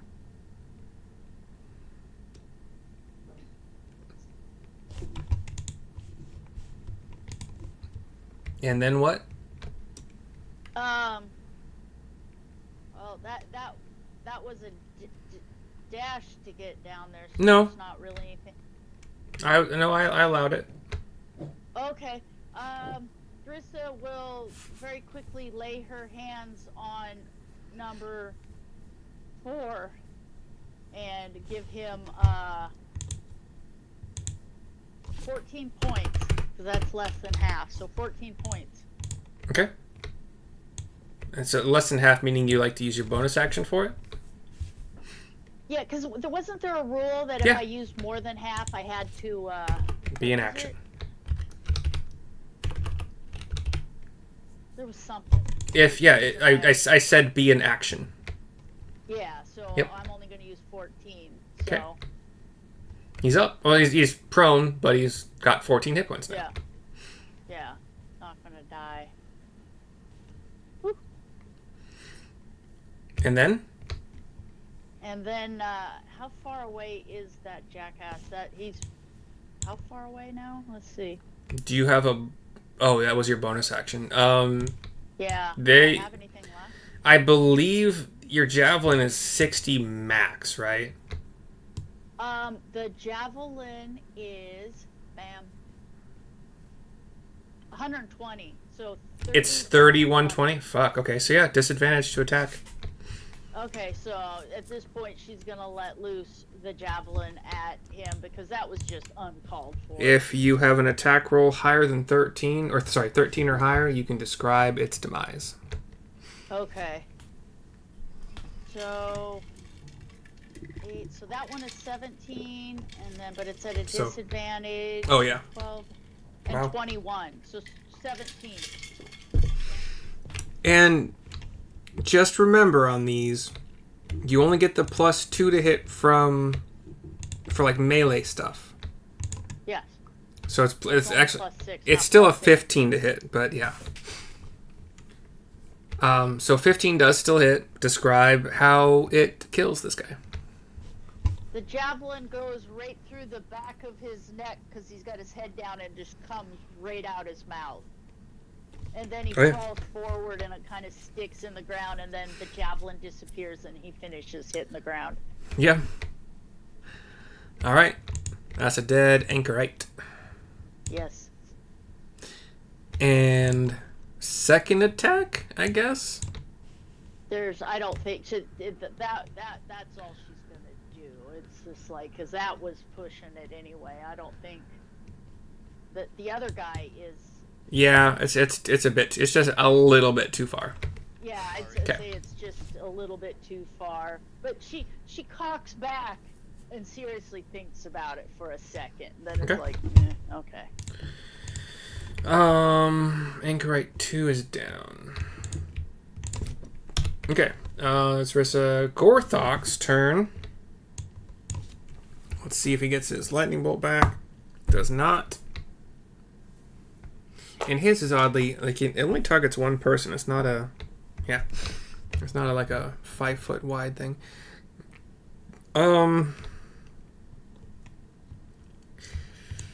He's gonna keep dashing. How much damage has he taken? And he's still 119, and he is looking about as bad as he probably could possibly look. That's still a lot, though. These are, I can't really count anymore past here, so I'm just gonna pretend that it's a ratio of 1 to 2, so, which works in your guys' favor a little bit. So that's 10, 20, 30, 40, 50, 60, 70, 80, 90, 100. So outside of this map's range, just assume that everything is 10 foot squares. Whatever. Falcon is up now. Falcon has nothing to do from that window shot anymore. It's out of range now. Wouldn't he just be at disadvantage? Isn't like 150, Yeah, 600? The longbow at disadvantage. What's it? That's like 300 at disadvantage. I thought it was 600. Oh, yeah. Yeah, disadvantage then. Okay. Miss. Damn, come on, guys. And that's +4, so that's a 19. 19 is your lowest? Yes. Okay, it hits. Okay.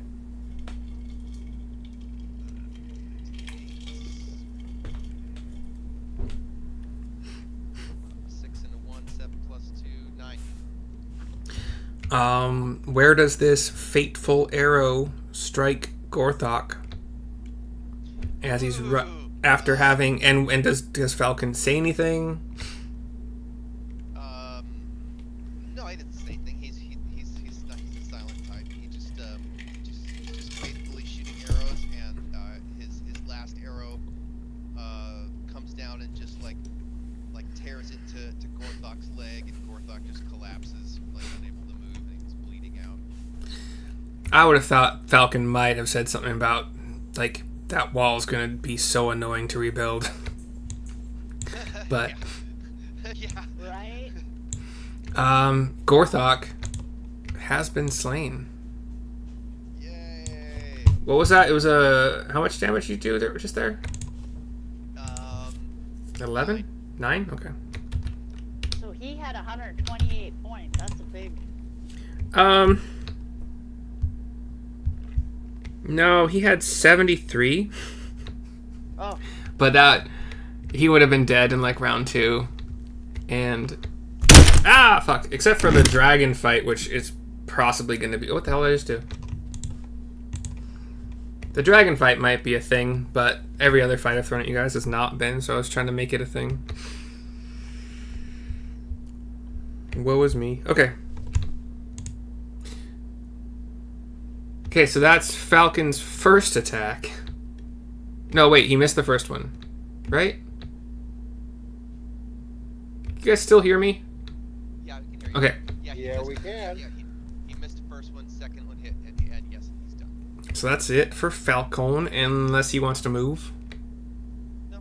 Okay. I'm not on the initiative tracker. Falcon Xanth.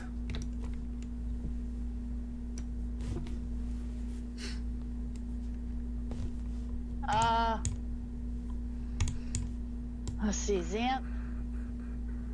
He is. Xanth would not have disadvantage on number 1, who is the last remaining combatant as far as I can tell. Yeah, where is... Let's see. Oh, he's really far. So can he longbow shoot at number 1? Yeah. A couple Okay, times. So let me pull up the... It's +4, so... And longbow 1, Anchorite 1 has only been struck by 2 arrows thus far in the back shoulders. So, and Xanth hit him both times. I think that was Xanth. Yeah. Well, yeah, I think it was. Xanth will fire off 11, 12, 13, 14, 15. Mm-hmm. Just barely Okay, hits. 15 and 1d8. No, sorry, it does not just barely hit. It hits. It does hit? Okay. Yeah, it hits. Sorry. So 6, 7, 8 points of damage. Okay. Because it's 1d8 plus 2 damage, right? Correct. Okay. Next okay. shot. And then the second one, he'll pull out. Gross. And 8, 9, 10, 12. 12 does not hit. Just barely. Okay. So Xanth was aiming for where Anchorite 1 was before the first arrow hit and made him stumble. So, second arrow missed. And then Xanth will move his 50 feet down towards, Toward his buddies or toward Anchorite 1? Well, he'll kind of make a, down towards them, but also down but over so that dude's still in range. So this would be a full 50 in a southeasterly direction or south-southeast. Okay. Do you want him to be closer to the guy or closer to his buddies? Or is it just like right in the middle-ish? How about right in the middle? Just Cool. It's kinda like right here-ish. Anywhere here. Okay, yeah. Cool. Yeah, so he's in between. Boogdub. So if something goes down, he can get over there, but Bugdog will just head due south towards everything that's going on. For a free movement speed and a free little action, like free action, Bugdog will, as he's kind of going south, just like pat Rio on the shoulder and be like, "I miss sometimes too." Right? Yeah. It's okay. Anchorite 1, the only living guy. Let's see if you got the D20 here. This one rolled a 20 last time? 17, damn. He's just gonna keep going. Like, you got nothing better to do now. So 5, 10, 15, 20, 25, 30, 35, 40, and then we're gonna use the grid here. 50, 60, okay. Yeah, we'll just say, if you're using the measuring tool, just double it. Wait. Okay. Wait. Yeah, no. Is that, I think that, yeah, that's beneficial for you. Wait. Yeah. No, it's not Xanth beneficial to that. Whatever. We'll figure it out. Xanth has 10 more feet of movement than dude, so he can catch him. Xanth has 20 more movement feet. 20 Unless more, they're both dashing, and then it's 40 more. Okay, sweet. Which you guys, we could just call this a... Do you think that y'all would chase this guy down? Or do you want to finish this round and then decide what to do? We'll finish this round. So Ank Sam's 1... gonna keep going at him. Copy. We'll see if somebody else finishes him off before that. So Centaur 2 is up.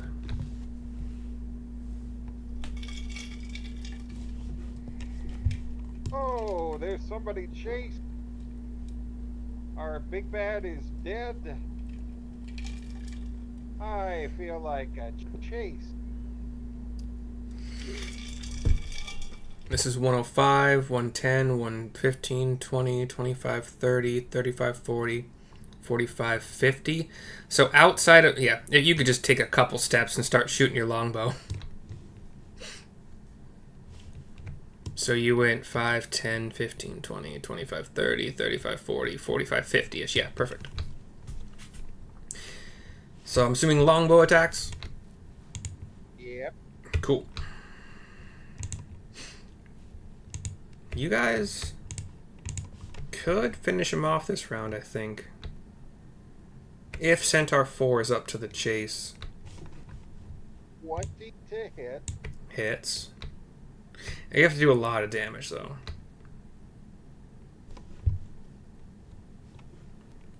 Like, possibly max damage on every attack.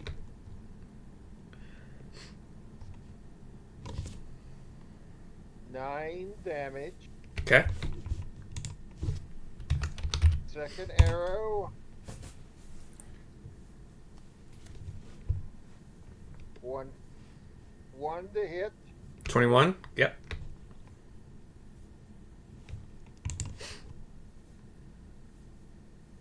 Three damage. Ouch. He's looking bloody for the first time. That. Does Centaur 4 want to follow suit? Yep. Okay. You would be right up just next to... Yeah. Sorry. I was just making it quicker. Give me those 2 shots.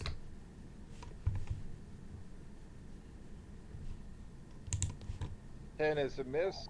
Mm-hmm.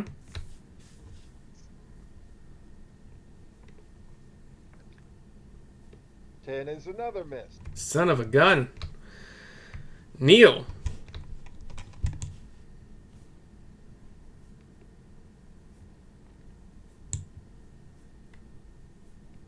Neil, unless he starts flying and chasing, let's see, even if Neil dashed, he would be at disadvantage against the other ones with the sling. So, let's see. 6, and yeah. Yeah, I don't think Neil's dashing is going to get him in range for much of anything. No, a dissonant whispers is 120 feet. Actually, which is kind of crazy. I think. No, it's 60 feet. Sorry. Yeah. Oh, okay. Yeah. No. I've got nothing. I'm just gonna pass turn. You just want to stay up top with Yeah. Falcon, or you want to join your... Well, there's the only enemies are the 2 running away, right? There's only one running away now. Yeah. I'll just stay where I am. Okay. Grebo. All right. Let's see. Who's next? So the 2 hurt centaurs took off, eh? They did, eh?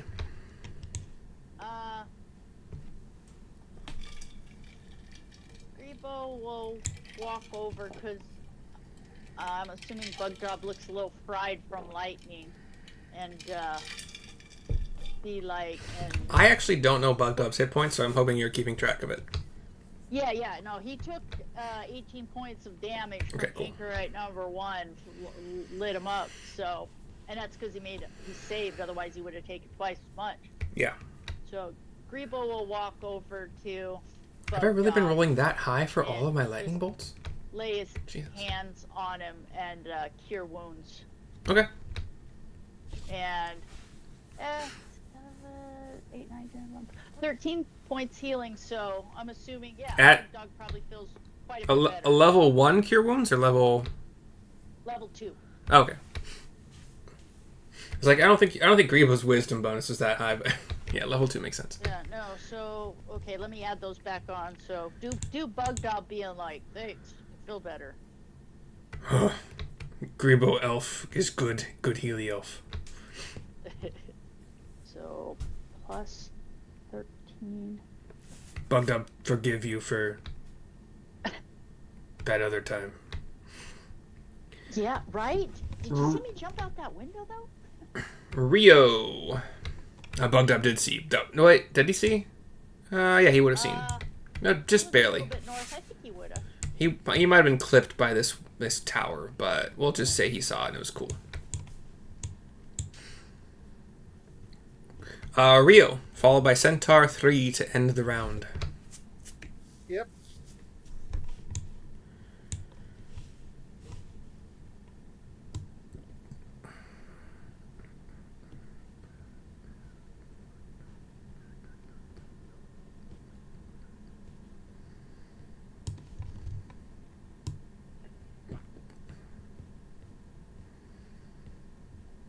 We need to go check on Fluffy and everybody else. Yeah, you would be within range to not have disadvantage.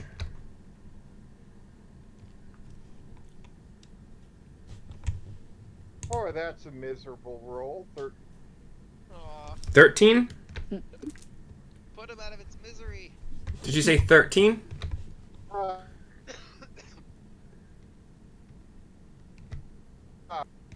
Man, you're cutting out something fierce right now. I get.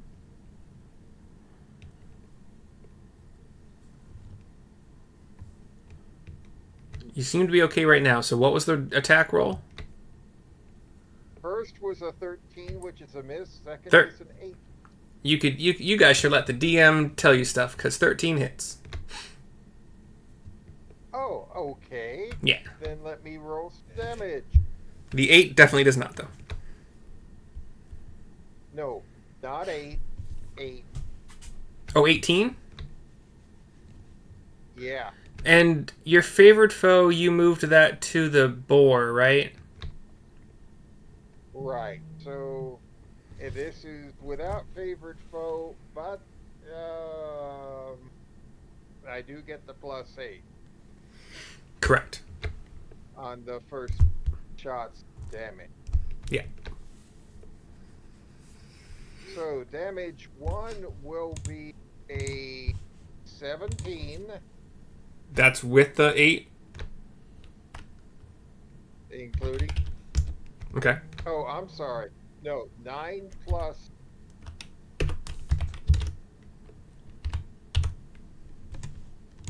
Five.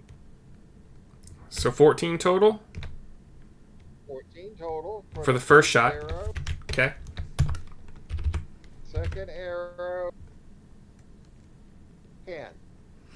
That was 10 damage, right?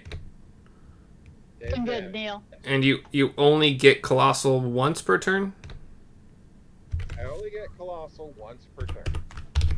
All right. Rio's shots have brought this guy super duper luper low. So, and that's the end of the round. We have Centaur 3, who really couldn't get anywhere. Even if he's decided to try to chase with his brothers, I don't think. Well, hold on.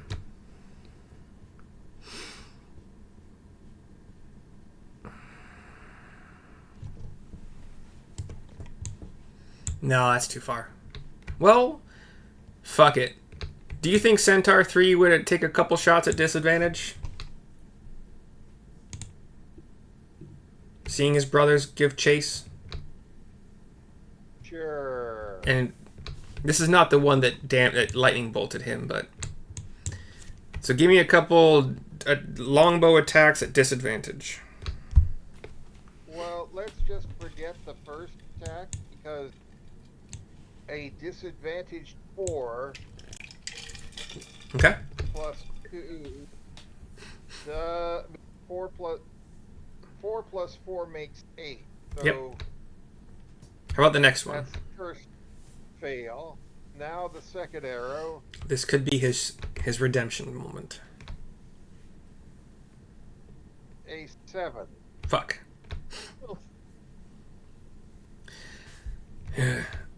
He shouts to Xanth and his So two brothers. At this point, he says, Go ahead. "Stable time." Okay. Struts off back. Yeah, so that's a lot of movement speed, but yeah, sure. That next round he would do that. Xanth and his two centaur brethren are going to be chasing after and finishing this guy off. There's no chance of that not happening. So I don't think Anchorite 1 gets a turn before at least one of those. I think Xanth goes before him. Yeah. Just before him. So yeah. So that's the end of the combat. And we should probably take a break. Yes. Yep. So, see you. And the boar horse are all dead, right? Yes. See you guys in 10, 15, whatever, something like that. Yeah. Good fight. Good fight, DM. Be right back. Stream. No, we're not streaming. Video.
All right, the triumphant group has returned from our breaky break. Unless we just lost John. Junior's getting into the treat box. Okay. Apparently, they've been talking with Vishnu, the Destroyer. Neil's looking pretty frazzled. He's got hit by some lightning. Yeah, let's let me get Owlbear positioned correctly, and then we'll. Yeah. Let's see, where is Neil at? Still on the top floor of the lodge, looking out a window. Okay. Sarissa will go looking for Neil to make sure he's okay. Well, I mean, Neil can fly. Yeah. Well, Totally just fly down to the ground. No, everything's. Yeah. you guys, yeah. Yeah. So that you guys, like, characters know that combat is over. You would have heard some cheers from the boar being killed and the last anchorite being killed. You'd be able to see the centaurs kind of start to come back in. And so, yeah, you know everything's gone. And threats, as far as you know, no threats remain. So there we are, sorry. Sarissa would have been yelling for Neil. Neil? Neil? Neil? Here I am. Okay. Are you hurt? You need some healing? Yes, please. Okay. He can land on my shoulder, you know, like he does, and Sarissa will give him, I'll give him, so I can only give him half of my points, so, No.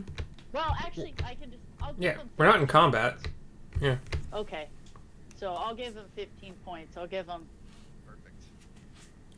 Thank you. whew, I'm glad you're okay. Yes.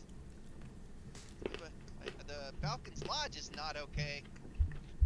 Yes. Oh, I've noticed that. Thank God we had a dagger of warning, otherwise it could have turned out much, much worse.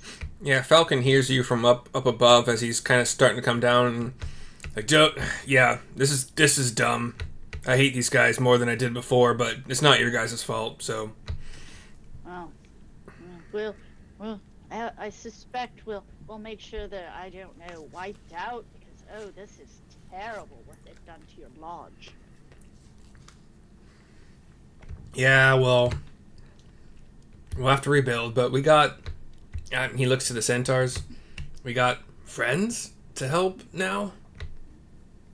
Oh, most definitely. And Thank you so much for your help. It was fabulous, and I did see the jump. And the centaurs responding to Falcon before that would have said, you mean, you feed us, you got us, and we'll help out. We feel partially responsible because we asked for the attack on the Manse. Yes, but maybe we should even stay. I could see Grebo doing remember Molly Shannon, the superstar, right as he disappears. I'm assuming not smelling his armpits, though? No, he'll just do the superstar. Outsmell his armpits. So Grebo would have about 9 minutes left. Does he want to exhaust his spell slots first, or? Let me see what Grebo's got. He'll, his spell slot, gosh, is there anything he can even do to temporarily help? Well, one thing he can do is with his erupting earth, could he use that, but opposite, to try to make the difficult terrain so it's not an absolute train wreck in, or I guess he could just start using his cantrip and start moving the dirt, you know? Yeah, he could move 5-foot cubes, I guess. Yeah, so... Just to eliminate the difficult terrain? Yeah, so Grebo will immediately start to, smoothing out the erupting earth. Yeah. I mean, after... You know. They're 20-foot cubes, so they're... Which doesn't work out to an actual cube number. Yeah. So it's like something like 4.3 or whatever the bullshit it is. I don't know. Actually, probably more like 4.5. Because 5 cubed is 25. But anyway, it's 5 squared. Anyway, sorry. And I meant squared earlier. Anyway, so yeah, it would take him. Let's just call it a minute per. Yeah. It's probably more than that, but after 2 minutes, he can clear all the difficult terrain. Okay. So yeah, Grebo will get it cleaned out, and he'll make sure to ask everybody if they saw his awesomeness when he jumped out the window. Yeah, did you see me fly and land on Gorthak's nose? Sarissa will be like, that was extremely impressive. Wow. I think, yeah, Sarissa, Grebo, and Falcon would have been the only ones able to see that. Yeah. That was a daring move from such a small fairy guy. Grebo will give him a high five. Team Feywild. Woo.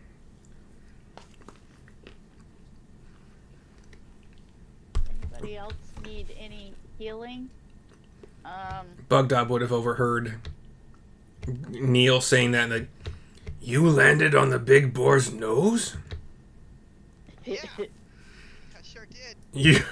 He would like walk up to you and give you like a smack on the back, which probably sends you 5 feet or whatever. That's pretty cool. Now, here's the really important question.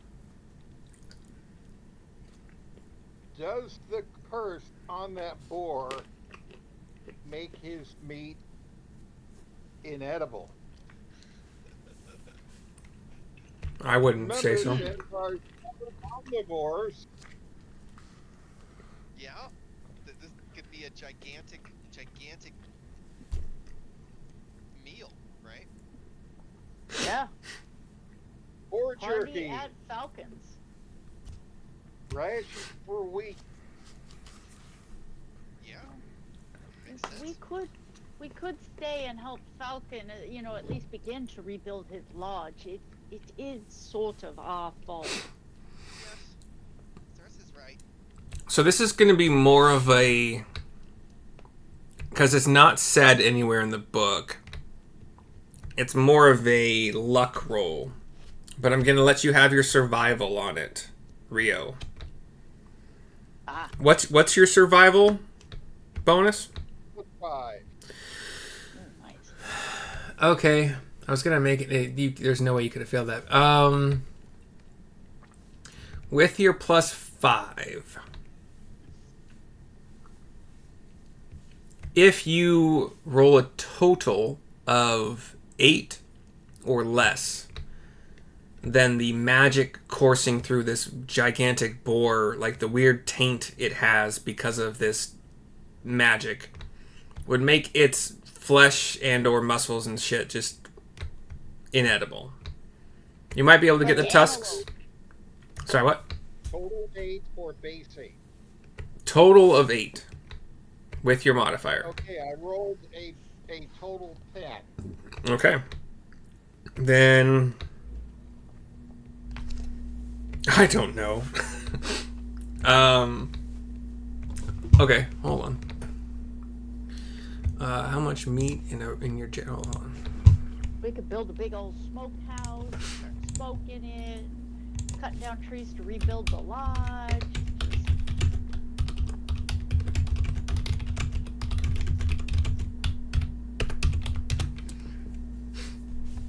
Alright, so a wild boar...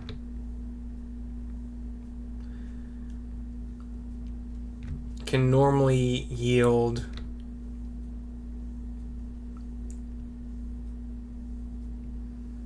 They can weigh between 200 and 450 pounds. I don't know what percentage of that is harvestable. It doesn't say. Oh, wait. Oh, yield about 140 pounds. Okay, so...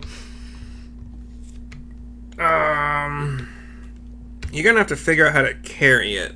But going from medium to large to... I think he's gigantic? No, wait, what's he? He was huge. Huge. So I think it goes medium, large, huge, right? And then gigantic. Just slaughter it on site. Well, I mean, yeah, you're going to have to spend a long-ass time. It's still early morning, so you could do it, but it's such a large thing that, like, give me. I don't know if you have actually hunted at all in your life or not, but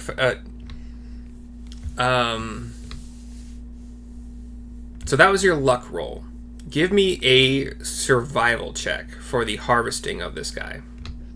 Another survival check. We should do a European mount too for the entryway on the skull. We should do a European mount for the skull for Falcon's entryway. So there'll be a big old, the tusks and stuff hanging on the wall on a plaque. So when he goes in, anybody comes into his lodge. Yeah, if you think I'm not keeping those tusks, you got another thing coming. Right? Well, 15. Okay, 13. 15. 15, sorry. So,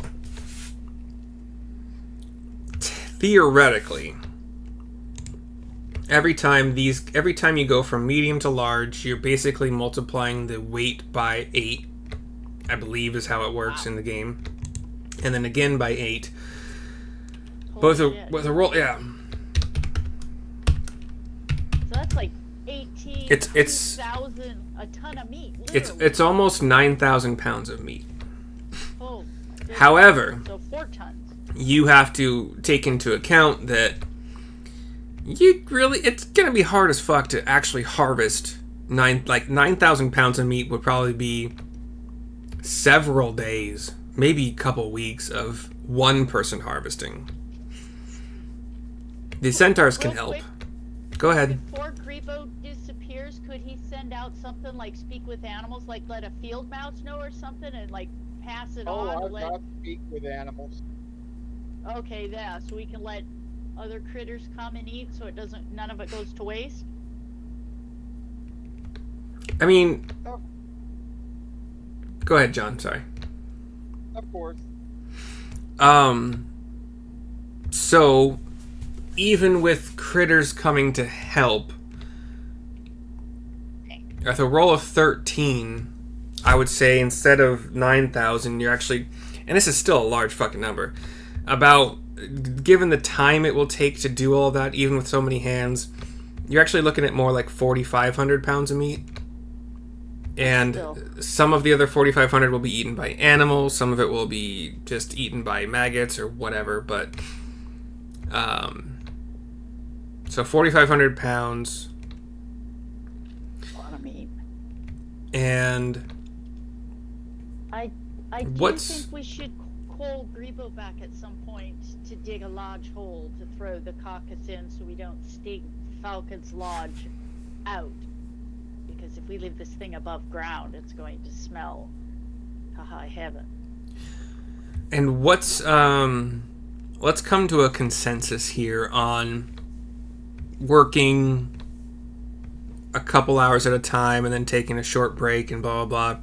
How many pounds of meat do you believe that one person who's not Neil size and centaurs would be about the same rate? Like, how many pounds of meat do you believe per hour?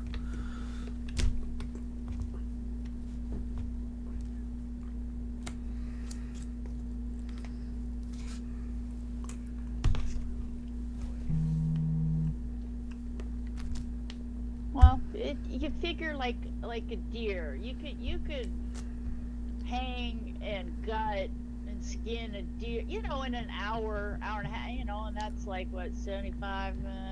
I mean, but it's like it would be hard to gut it with it on its side. It's so big. I mean, it would be an entire process. I'm trying to figure out like how much you might lose per hour aside from that 4,500 kind of off the bat. Like, for every hour it takes, you lose. On a car. Yeah, kind of like that. Yeah, it's like you could probably cut off the legs real easy, almost like huge ham hocks, and drag them off so you could hang them up and work on them and stuff. But as you got in towards the innards, they would potentially start rotting before you could really get. Okay, let's just make it easy. After it's all said and done, and let's say you guys just dedicate all of your time today to doing it, you have 3,000 pounds. That's a lot of meat. Sound okay? Yeah. And then how much do you want to give to the centaurs? How much do you want to give to Falcon? And how much do you want to keep for yourselves? Well, how much do we keep to ourselves? What we can carry. Right? Alright, you guys don't have What a... we give the Falcon? What Big can one. the Falcon carry? He lives here. Right, but He can store as much as... Yeah, What? This is his lodge. This is his lodge, yeah. then he's got butchering facilities on site Sure. that'll make it easy to once we've carved chunks out of the boar to prep the meat. A good butcher shop takes about an hour to do. The An hour? record is 12 minutes, but An hour to do what? about an hour to butcher a steer. Okay. The world record is 12 minutes, but we're not talking about Olympic grade butchery.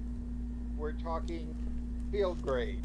So an hour per steer, and this is how many steers worth? I'm honestly not caring about the calculations anymore. You guys have 3,000 pounds. You can divvy it up how you want to. Yeah. So, And like how Falcon far as divvy it up is up to them. and Falcon would What we carry. and Falcon would say that you guys have like you can delete those. You can delete those blue squares. I'm trying. It's. Oh, you're on. Okay, let me Yeah. see. Falcon would just like There. you guys already had a roof anytime you needed it and food anytime you needed it, but like now he's got like he welcomes you to come back and like help him take care of this before it eventually goes bad. But and the centaurs too. So if you guys don't have the backpack space or whatever to carry this stuff, you can keep it here and come get some whenever you need to. And I'm sure it'll still last all of us for some time to come. Maybe the centaurs could move closer to Falcon's Lodge.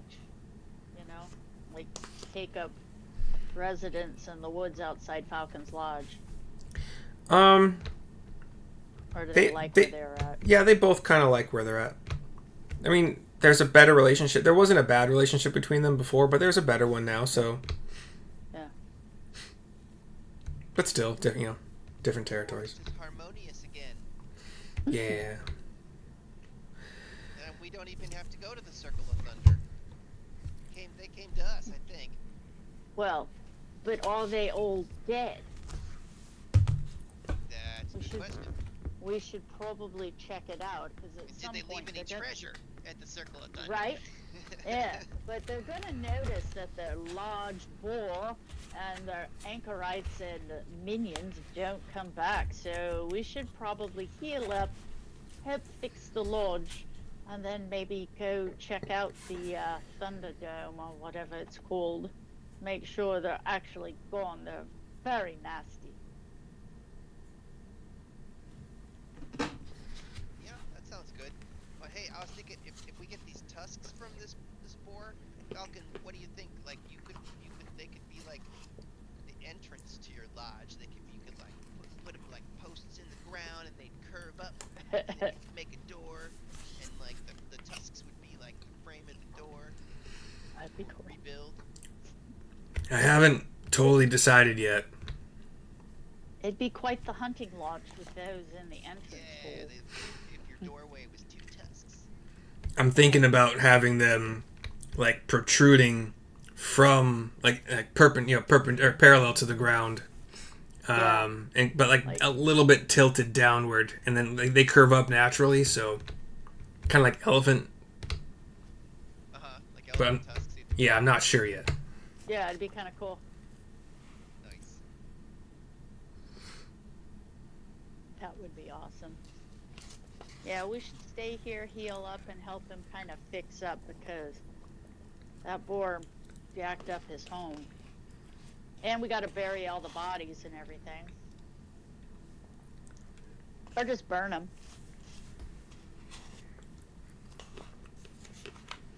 You want to burn them?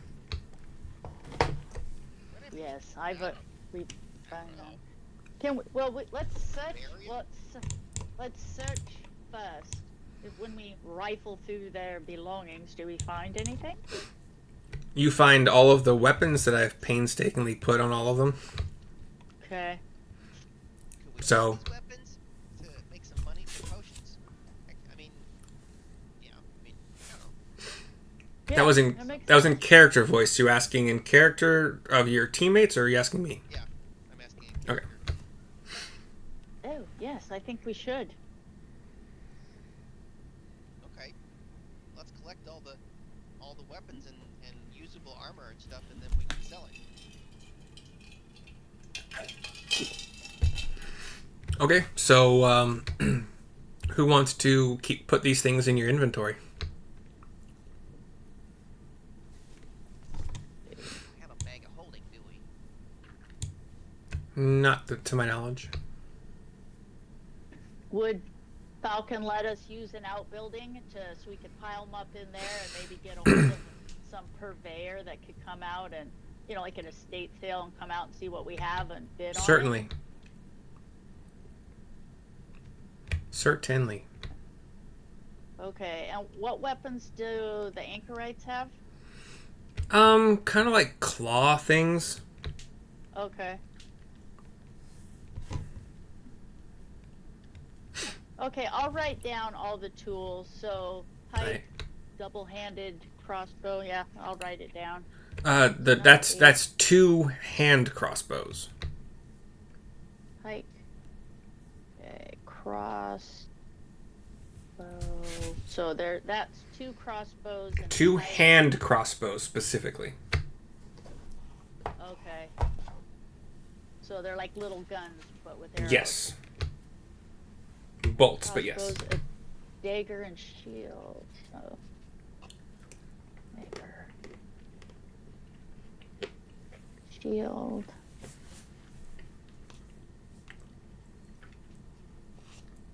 Dagger and shield. Javelin and a shield. We have a crossbow. I wonder if I can use a hand crossbow. Yeah. Crossbow. Might As be a- two-handed for you. Right? My size? As a bard, I do believe you have proficiency in some ranged weapons that aren't just a sling, but I don't know.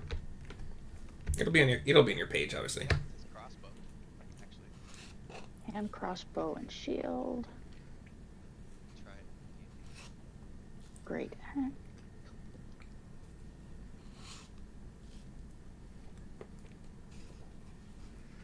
And shield. Hand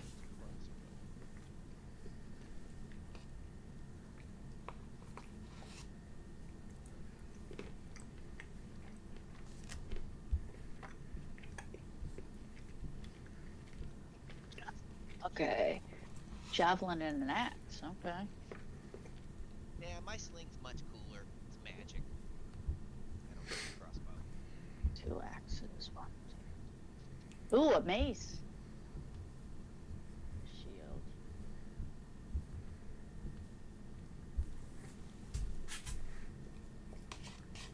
A double dagger, so that's 2 daggers, right? Yeah. 2. Double mace. 1, 2. Sword and shield. Just for the hell of it. The guy with the net, if you rifle through his belongings like you're rifling through everything else, Yeah. he has 2 daggers that are like they're bonded together, so that you have both hilts like in a straight line, and then the dagger on each end. And you don't see any tape or rope or anything like that, but the bond does not break. So it's a double-sided dagger. Okay. Yeah, I guess I would. Yeah. I don't know what to call it. I just thought of it. I think I've seen something like it. It was like basically Darth Maul's lightsaber, but just little daggers. Okay. Yeah, it makes sense. And then what do the anchorites have? Just swords? Claws, like hand claw things. So they're called Like- claws? Yeah, like just two long claws, like extend from a hand thing. What? Nothing we can take. Oh, okay. No, they're not. They're not attached. Like they're just like there's straps around the hand that are attached to the claws. Okay. Like, Kind of like Wolverine. but if he could just take it off, yeah. Yeah. So there would be 4 of those because they would have one on each hand, or they just have one. Correct. I got Correct. 4. I said 2 things. Which one? Well, I was trying to answer as you were saying it. So the first one, there are 4 of them. Okay, so there's 4 of them. Okay. All right, that. Okay, so we have a pike, 3 hand crossbows, 4 axes, 3 daggers, 6 shields, 2 javelins, a great sword, a great axe, 4 maces, a sword, a club, a net, double-sided dagger, and 4 claws, metal claws. And among the total of 20 orcs, I'd say just like an average of 75. Wait, no. Wait, how's that work? 10 silver equals a gold. So an average of 7.5 silver per orc. So that's 3/4 of a gold times 20. So it's 60 over 4. Whatever that equals. 150 silver divided by 10 equals 15 gold. Yes.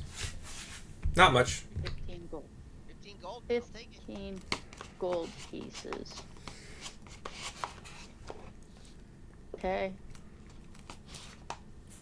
Are In any com- of them wearing those little amulets like what we found on the other guy? Nah. With the...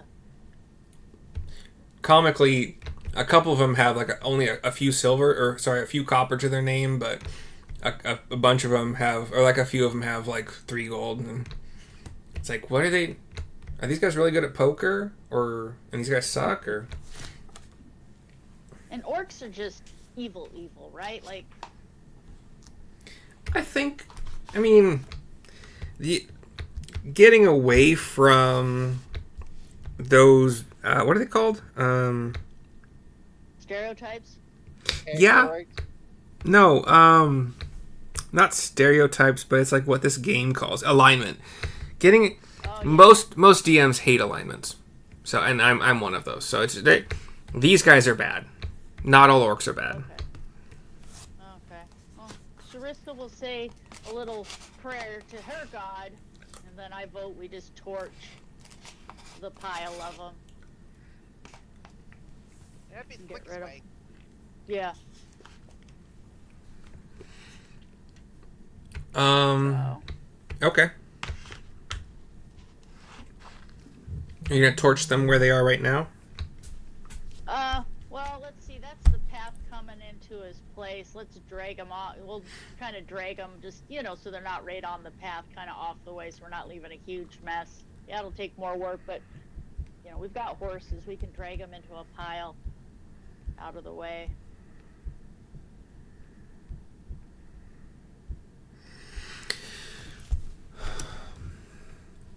So okay, let's see. Where's my D? I'll do a D8 actually. So starting with north is 1 and ending with, we're gonna go clockwise. Northwest would be 8. So 4 means that the wind is blowing southeast. So Okay. Falcon's Lodge is not blasted by the overwhelming smell of these horrible Nice. burning orcs. Yeah. Because then we would have to move all those orcs all the way in the other direction. Yeah. Right? Because the wind's blowing southeast, so it's... Okay. You catch a bit of Yeah. it. It's not great, but Yeah. Okay. the path and not right in his courtyard or anything. Yeah. Yeah, Grebo would have disappeared a while ago after doing whatever Grebo do. He would have handed out his cards again real quick. Hey, just in case anybody forgot. Bespoke knitted wear and creative accounting for tax purposes.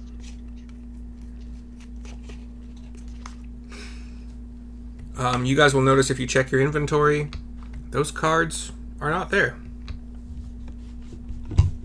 Do they disappear with him? Yeah. That's okay. He doesn't care. Yeah. So yeah, being able to summon a guy with solid objects that you can then keep afterwards is possibly game breaking. Yeah. And it's funny this way. Yeah, it's funny this way. Yeah, it is Grebo. So by the time the orcs are searched, weapons are gathered, Grebo's cleared things. 9 a.m., maybe 9:30. You still kind of got most of the day. Wasn't there something else? Oh no, you were harvesting the boar too. Healing, harvesting meat, and start chopping down wood to fix this lodge for Falcom. If Falco doesn't have a smokehouse, we definitely need to prep something expedient. Yeah.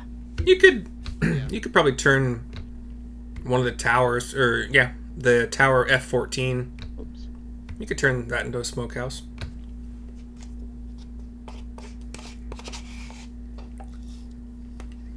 Yeah, I think we should be probably maybe taking another night to rest here.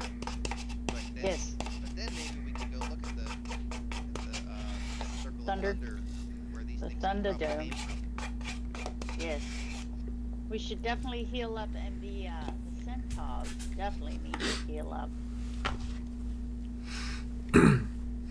Yeah, with the good berries from Pell, Centaur 3 would have regained enough hit points to kind of feel up to helping with all of the not dying. the boar harvesting and the orcs. You missed orc number 2 with a spear. Did you get the spear somewhere? Oh, nope. So add a spear. Spear. Yeah, that's the one I didn't. Did he have just a spear? I wrote down spear, but I'm not entirely sure spear is a weapon in the game. I think it is. I'll just add it to javelin. I don't know. Well, no, a javelin's like a D6, and a spear I think is D8, but they're both thrown. Okay. Maybe there is a spear. Let's look it up. Meanwhile, I've got to start looking up pork recipes. Yes, a spear is also D6, but is versatile. That's the difference between it and a javelin. So you can versatile it to do a D8 with two hands. And I'm sorry, John, what was that? Meanwhile, I've got to start looking up pork recipes. The Filipinos have a very good recipe. I think it's called Oh, humbat. yeah. And Kahlua pork. Anything Filipino tends to be delicious. It all was pretty fucking good. Yeah. So yeah. the Well, one? with the It's real orc. popular in the Philippines. It's like a noodle dish. They make it all the time with pork. What is it called? I could eat it by the pound. It's so good. I would say with the harvesting, with the orc searches, with the burning, like everything, we're probably reaching dinner time. Night slowly falling. You guys want to be outside, kind of having a like a bonfire kind of thing and some cooking over a spit kind of thing, or inside and using the kitchen? I'm all for a comfy bed up in F12 again, if possible.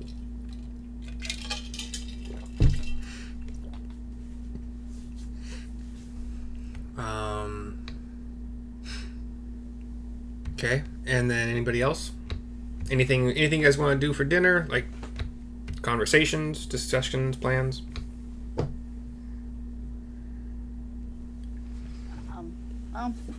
Before taking off, shouldn't we stay here and help Falcon, spend a few days helping Falcon fix his lodge, and then we can make a plan to go to the Thunderdome after that?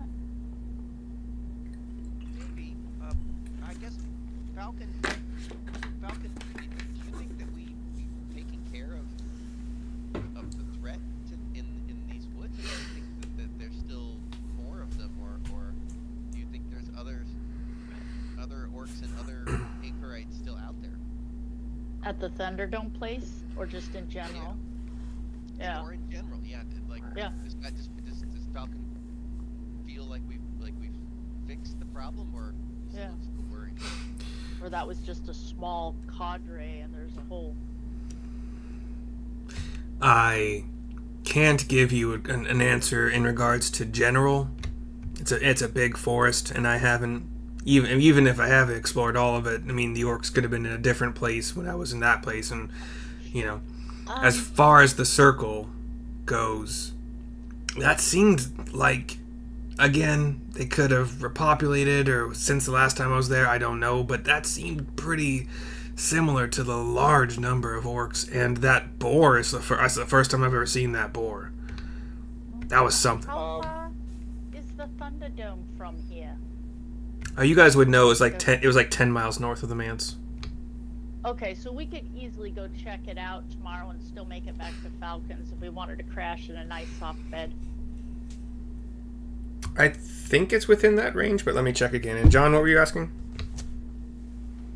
I think it's time for me to have a committee meeting with the centaurs. Because they're foraged, they're wandering around the woods. What do they know? And then, after I do that, I suggest that they hook up with Falco as his intelligencer.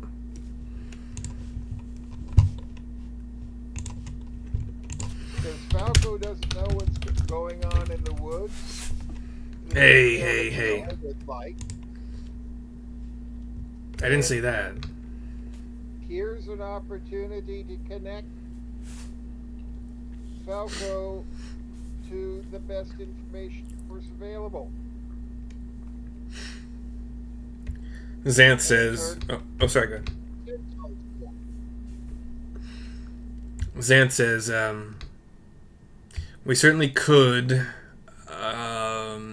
liaise more between us and you, Falcon. That it wasn't necessarily something we didn't want to do at all before, but now we kind of have more of a reason, and we know that you are as trustworthy as others have said. And the centaurs... I'm trying to... Hold on. It kind of says they are a bit... I've given them a camp when they are, in theory, actually kind of nomadic. So... Reclusive wanderers. But it also says they avoid conflict but fight fiercely when pressed. So they... Because we found them around the Dragon Barrow. They were hanging out there. Yeah, and they didn't want to go in there at all. Yeah. They roam the vast wilderness. So yeah, maybe their camp is actually more of a nomadic thing. What I would say, what they would say is that their camp does move, but their centaurs don't. Aside from when the camp moves, the centaurs don't leave more than... more from the camp than is necessary to make sure that they have not moved like right next to an orc encampment or right next to something else scary and big and that could kill them. So they don't constantly have their scouts like roaming around miles and miles. Maybe occasionally a bold centaur needing to like earn his name or her name would go on like some perilous adventure journey to kind of scout further out. And sometimes they return. Probably most of the time they return, but sometimes they don't.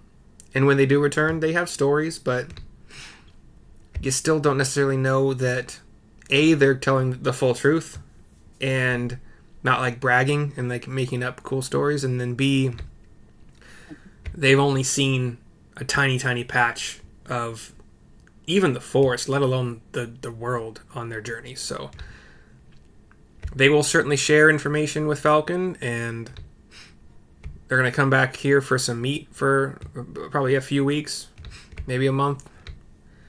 Because they do have a full camp to feed, so like it does take probably like, let's say 20 pounds. They could theoretically eat 20 pounds of meat a day easily. But anyway, they have an alliance, a more fortified alliance than they had previously. But there is no further information on other orc encampments in the woods. At least nothing permanent. Like it might be there day one and the next day it's already gone. Like the orcs move around as well. And as far as the Circle of Thunder, they don't know if it is fully cleared. Okay. Yeah. Well, Yeah, I think that's our next stop. But yes. and we can go there tomorrow and we can yeah, we like you said, Sarissa, we can come back here and Yes. check in. See what we see, and then from there we could swing by Neverwinter to find a purveyor of weapons to come out and look at our cache, because they'd be safe here with Van Falcon. Delver's a little cheap or a little closer, maybe for that. Yes, it's Somebody might and come out Van Delver. yeah. And so as long as we, Van Delvion. as long as the Pantheon. prices are in the same ballpark, there's no reason to go further away.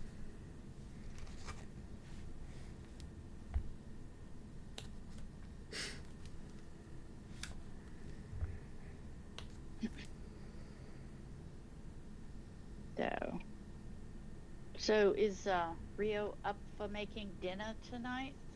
And Oh, yeah. breakfast in the morning, so we're nice and stocked up for the morning with our +1 breakfast. And a double batch of good berries so that everybody, including the centaurs, gets one.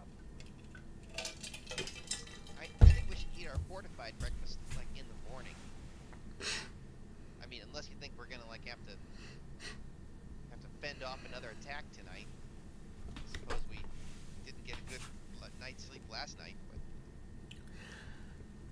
I mean, basically, as long as your meal isn't harried in some way, or if we were playing a more like survivalist game, you didn't have the resources to do a fortified meal. Like your breakfast could also be fortified. You're safe. It was just this last time that you had the dinner, and then you didn't have a chance to have. Right, you had the lunch, and you were on the move. I don't remember why, but right. We got the cycle all like Yeah. The cycle moves around. it got messed up a bit.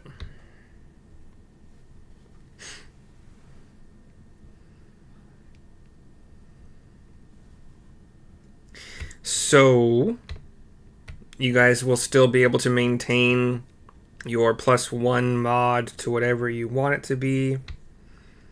It sounds like conversations tonight have come to an end, a close. Yes, everybody gets some sleep. And we lock up all the weapons, I guess, in like the gatehouse or whatever for Falcon, at Falcon's place. They're protected. Yeah.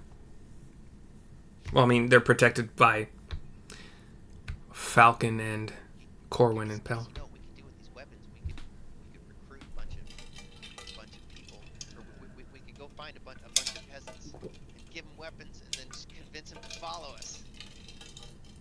Yes, peasants. Oh, I don't think they would listen to us, but it's an excellent idea. Okay, I heard about it in a song once. I thought I'd. Yeah.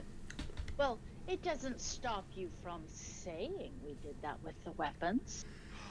You're right, it doesn't. Because theoretically, we could do that. In fact, who's to say that we didn't do that? Oh. Well, as a bard, I'm not supposed to lie. Well, I just think of it as adding some color to the song. Yeah, you're right. Yes.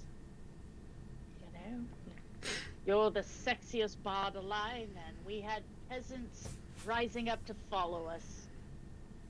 Yeah. I mean, we have an ogre with pet kitties. Who's to say that we didn't also have peasants? Follow me into battle.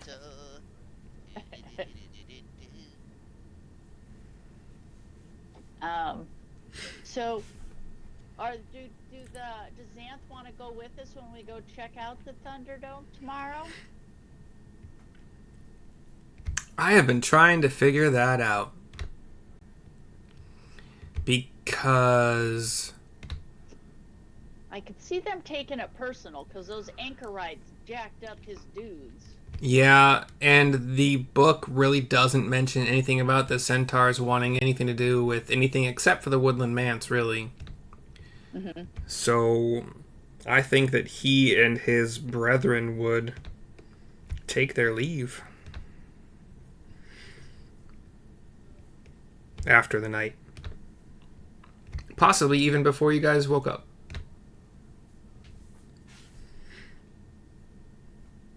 Makes sense to me.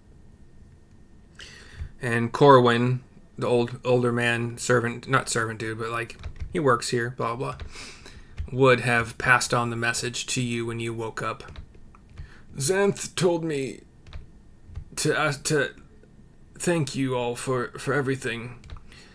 And he hopes that he and his tribe will see you again, but he warns you that they do move around. So they may not be in the same place you met them forever. We could also let them know where our cabin is, too, our little homestead, if they ever swing by there.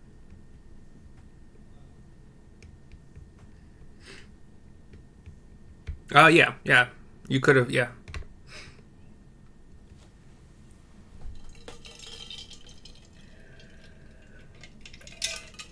So, it is morning. You guys can have a breakfast again, so your fortified stats would carry on until the following morning.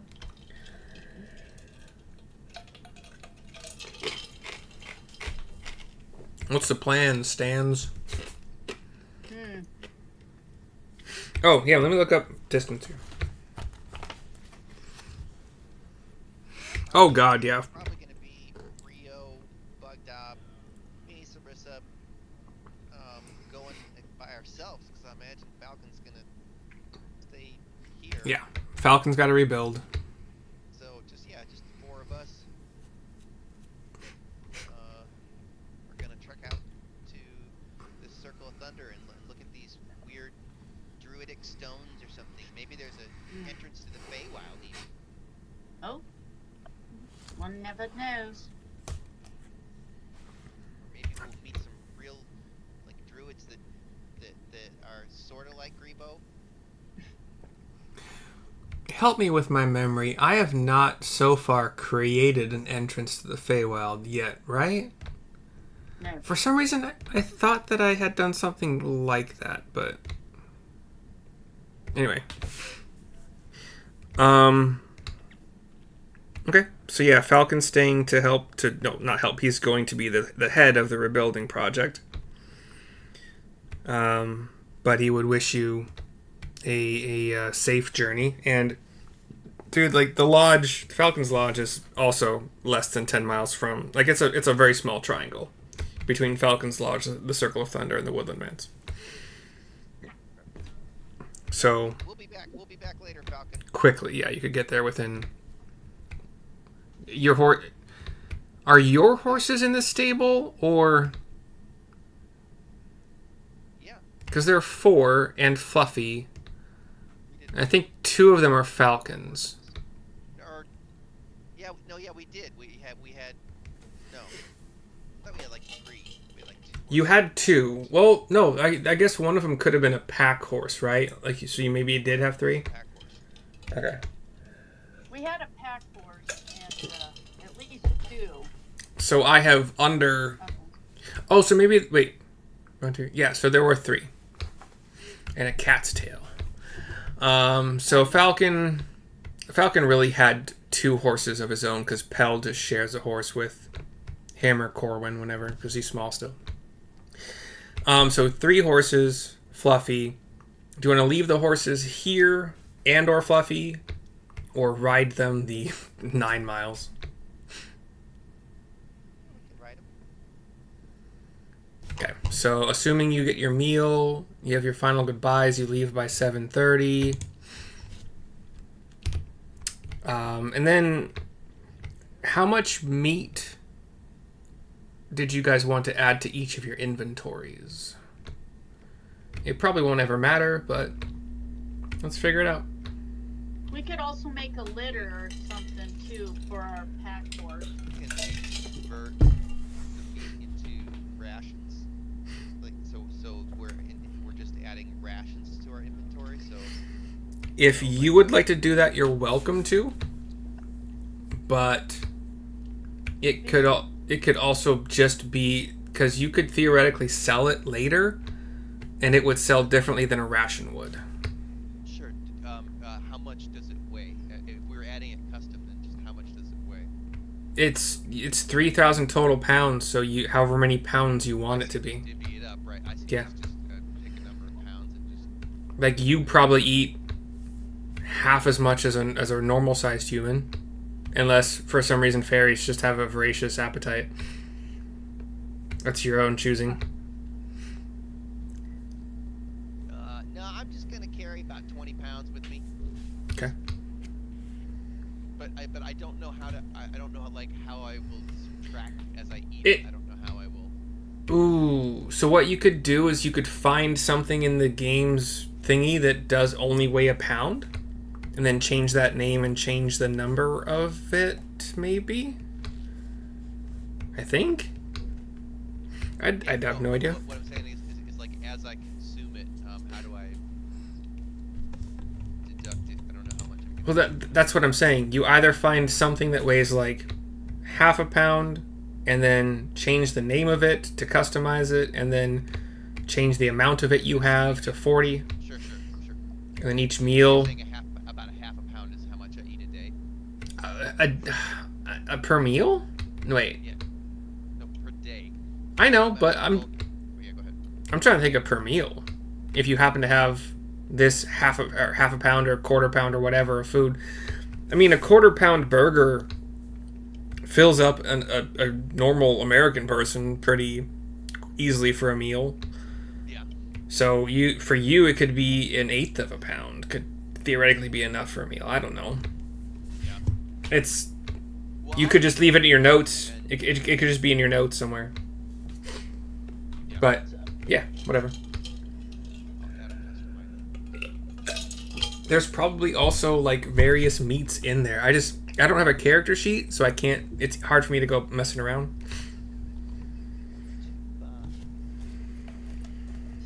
How many days of rations then do we do the math on? If you're just converting it to rations, then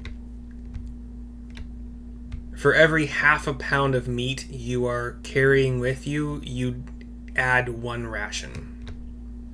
Okay. Although I don't know how much rations cost or rations weigh in the game, so Rations weigh 10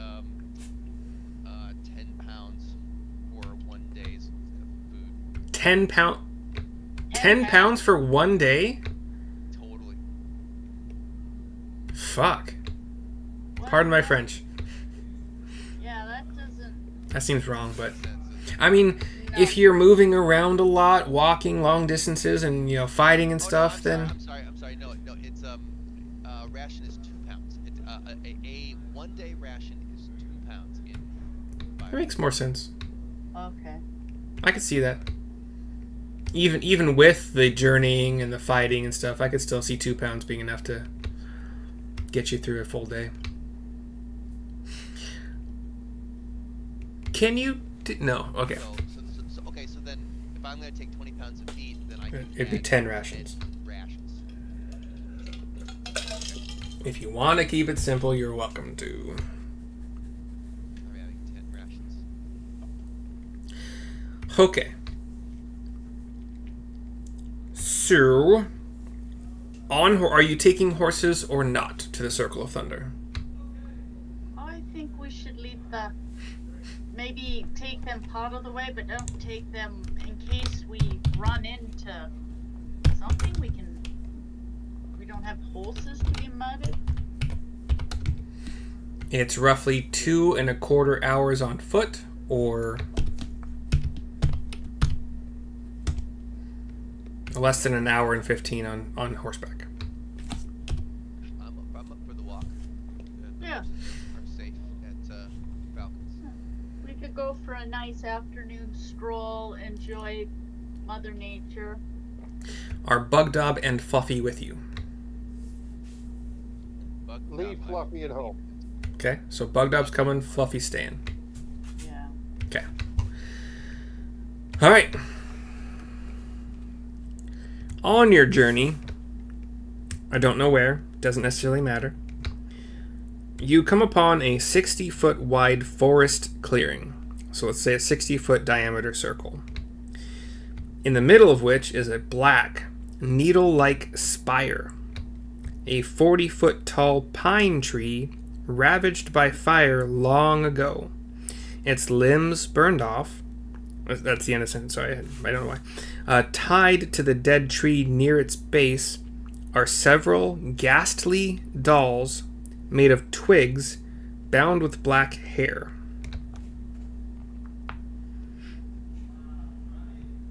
Huh. Do these look like those dolls that we found in the manse of us? No.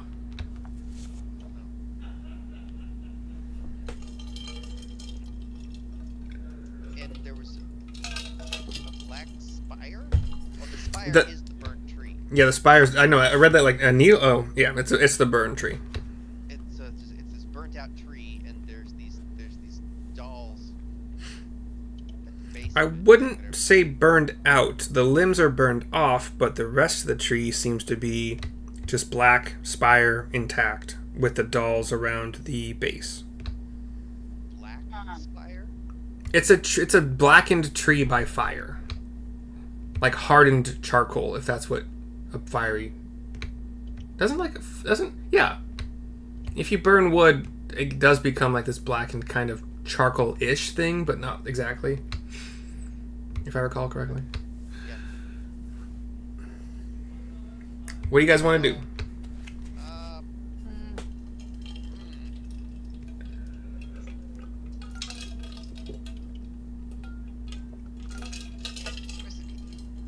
Sense. See if you can sense good or evil. Yeah, can Sarissa do the.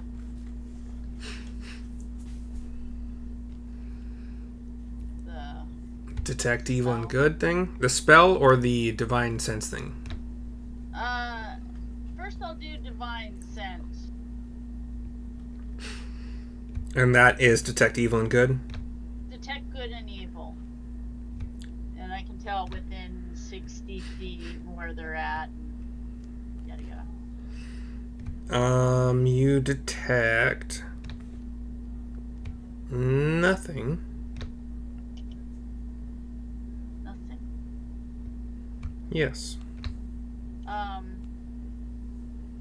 How about do we detect any magic? With detect evil and good? No, with detect magic. So you're using a spell slot for detect magic? Well, should I? Can that one be done as a ritual? Sit down and spend. I don't I'm think bad. paladins are ritual casters. Yeah, I don't think so either.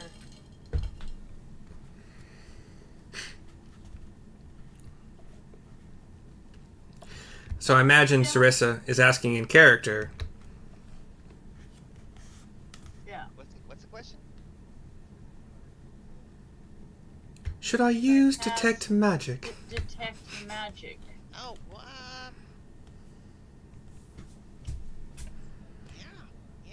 yeah. Use detect magic. All right. Have fun. That's not one that I know. Yeah. So she'll just do the stuff to detect magic and walk around. Let's see if we get any heebie-jeebies. Be careful. With detect magic up, you are attuned to an aura of transmutation magic because you learn the school of magic that is emanating from the tree and the ground in a 60-foot radius around the tree. Okay. Where's Which my is- pen? So you Is said it? transmutation magic on the tree? Yeah, on the tree and the ground within 60 feet from the tree. So like double the size of the clearing in, Magic, well, tree and ground. yeah, double, yeah. Double one dimension at least. 60 feet. Okay, I'll pass that along and be like, huh. And the dolls too? Emanating from the tree and the ground in a 60-foot radius around it. The dolls are sitting at the base of the tree, right? Yes. Oh, guys, this doesn't sound good. Yeah, Magical. Yeah, we might not. We probably don't want to be wandering around on this ground. Well, we can summon Rebo or Don And so with my divine sense, we don't detect any undead or anything. No. I don't think so. There's no undead. It's like undead, fey, fiend, celestial. Yeah. Yeah, none of that. Well,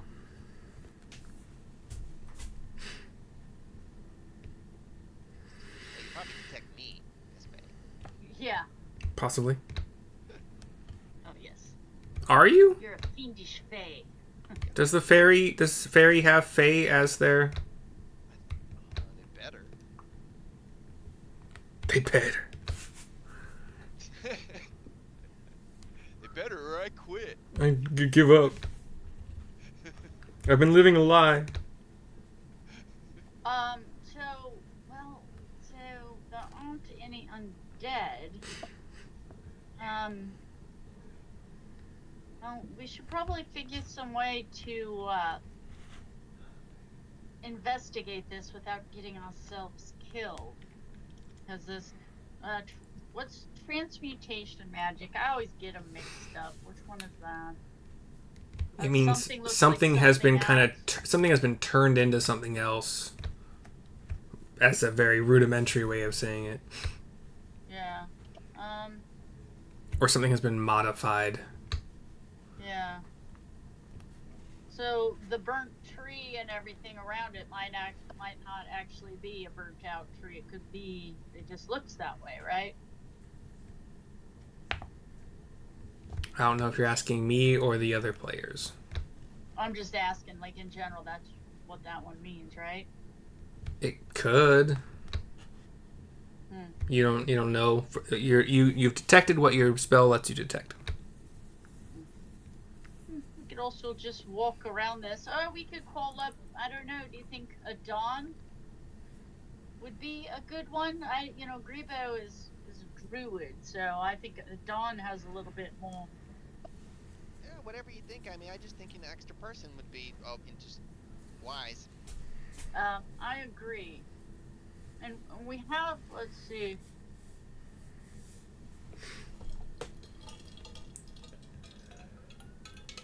Although bug doctor can pretty much handle anything, can't you? Yeah, So, well, should we call up a dawn? not anything. I mean, we don't sense any undead, but that doesn't mean some creep isn't going to show up. And I have decided this is about... We'll say this is an hour into your journey.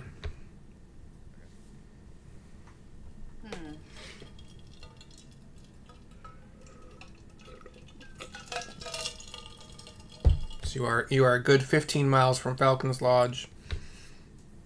Well, if DM, if we get into combat, and then we decide we want to summon a buddy, is it just like an action? And then that person joins the next round, or how does that work? I allowed it in the Gorthak fight. I think we called it kind of a... Because you were alerted by the dagger. Yeah, we weren't surprised. Like the Which, dagger let us once know. again, read that for me, please. You basically can never be surprised. Yeah, but there's more to it. Dagger of warning. Magical weapon warns you of danger while the weapon's on you. You have advantage on initiative rolls. In addition, you and any of your companions within 30 feet can't be surprised, except if you're incapacitated by something other than non-magical sleep. But the weapon magically wakes you and your companions, even if you're sleeping. So, yeah, nobody gets the jump on you. It wakes you up beforehand. Okay. And we have and whoever carries it has advantage on their initiative roll all the time. Yeah, while the weapon is on you, you have advantage on initiative rolls. That's great. Yeah, don't forget to roll it with your initiative with advantage. That's awesome. Yeah. If she has it attuned, it should automatically just have that A next to initiative. Yeah, watch, if I roll initiative, it just automatically, because I have it in my inventory, rolls cool. the two of them. Double Hey, sevens. I got 2 sevens. How's that for weird? That is weird. Yeah. John, do you have anything to add to this conversation? No. You don't have an opinion on whether or not to approach the dolls or just fuck off?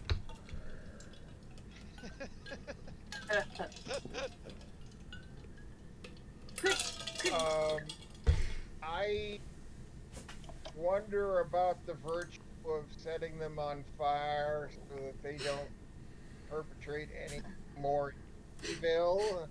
Maybe you could shoot a flaming arrow. There has been no evil perpetrated so far, guys. Yeah. She detected evil and good and found nothing. So far, it's just transmutation. It says, I could theoretically throw my javelin at the tree, because it's going to come back to me and see, if it sets off anything. Yeah. Yes.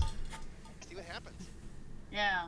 So, we will stand way back, so we aren't on the magical ground.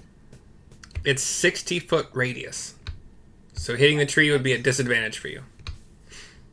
I'm not even hitting the tree. I can just even hit the ground. Just go into the Sure. circle and throw the thing and see if something happens. Okay. But yeah, I'll try to hit the tree. So. And I think it's a great idea. okay. I might have given you too much knowledge because detect magic is a 30-foot radius, right? Anything within 30 feet of me. So, you might say yes, and I would be okay with that. But if Sarissa noticed that all of the ground, if you're standing anywhere near, where would Sarissa have been standing when she cast detect magic? How far from the tree, you think? Oh, Sarissa would have been when they hit the clearing, would have seen the tree, and Okay. 60 feet isn't that far. You'd be able to see, hey, there's shit stacked Yeah, up I know. there. You'd probably throw out her divine sense to be safe, because we keep having things surprise us Okay. or be creepy. So, I would imagine Sarissa would notice that the feet. Yeah, so you would have figured out that at least in your area, the magical transmutation area would be a 60-foot radius from the tree, at least from where you are. If you're walking all the way around in a circle, you would continue to notice that pattern. That's like if I threw it out, I could stay in the tree line and kind of go along and see. Yeah, and you'd always see what I mean? it radiates 60 feet from Does it go all the way around, or does it Yes. this part? Yes. The first thing. Be cautious. You find out it is a circle. So, we're throwing a javelin, Yeah. and from actually, it doesn't really matter but like just for where are you when you're doing it? Just at the edge of the tree line where I can just duck behind the tree. So be like, phew, and then duck behind the tree. Like, all right, let's see how this goes. I'm just gonna use this map. I can even see like she chucks it like that, and then just turns around behind the tree and puts her hand out, and waits for the javelin to show back up. Breaks out the mirror, go like this to look around the tree to see if anything happens. So, on this map, just to the top right of the map, we got this clearing. I'm gonna draw the tree circle, which is probably just like 5 feet. It won't let me move the map. What the hell? So that's more or less centered. Anybody who gets annoyed that it's not perfectly centered, I'm so sorry. It's probably not bad though. Anyway, so Sarissa's standing. Here's the tree line is another circle, which I probably should draw. I don't know how to change colors. Is this? Hold on. It Whatever. just booted me out. I gotta get back into the Good. owlbear. Where's the link? My plan is going in, according right? to the plan. Oh, there it is. Yeah, it's pinned. Okay, so yeah, we're in the top right of the map. I'm just drawing fucking circles at this point. So Sarissa's standing somewhere along the edge of this tree line. Let's just move you guys. Please don't move my 60 circles. feet. The inner big circle is a 30-foot radius from the tree. The outer one is a 60-foot radius from the tree. Sarissa would be out at the outer one, like she would just walk along the edge of the clearing, and if like the clearing is here. She would assume it. She just would walk the perimeter. So once again, the clearing is this inner big circle. Okay. Everything else here is tree, but you sense that the aura of transmutation extends all the way out to this outer circle, which you can't really. There's no other delineation in those woods aside from your feeling. But do you think that you'd be standing and you're trying to throw a javelin through woods at a tree? Like I mean, you'll hit it eventually as long as you move. I guess Well, they're not that thick. I guess. Have Neil fly over so we're not standing on the magical ground, and just have him drop something on the tree from above, flying. Sure. Yeah, so that, like, Sarissa's suggestion would be that we don't be standing on the magical transmutated ground when we try the thing. Yeah. Okay. So you guys want to put yourselves on the outside of the magical circle area. Yeah, so that would be bad. Okay. And Neil's gonna fly over and do what? Can he drop my javelin on it? And will it come back to him or come back to me? If I hand it to him, Fuck it. It'll come back to you. will it come I don't back to care. me? Yeah, I don't care. Whatever. Okay, so Sarissa will be like, well, take my javelin. You can just drop it down onto the tree. Don't have to worry about getting it back. And then get the fuck out of Dodge. Like, drop it and go. We'll see what happens. Actually, since it returns to you after a throw and Neil does not have the movement speed to get there in time, I think Neil would fly about 30 feet away and the javelin would disappear from his hands and go back into yours. drop a rock. And you guys might try it a couple times, and Neil's like, fuck. This isn't working. Just get a rock. Yeah, you have plenty of things you could drop on it, or find a rock or a branch or whatever. Yeah. Sure. Yeah, I'll grab a rock. So how far above the tree do you want to be? And are you directly above it, or you want to try to throw it at it from a few feet I away? think you should stay away from it as far as possible, Neil, while still hitting it. Don't. Yeah. So what I'll do is I will fly like this. See my I see your marker. I'm gonna go like. I'm just gonna throw the spear down close to the base of the tree and then fly away. Okay.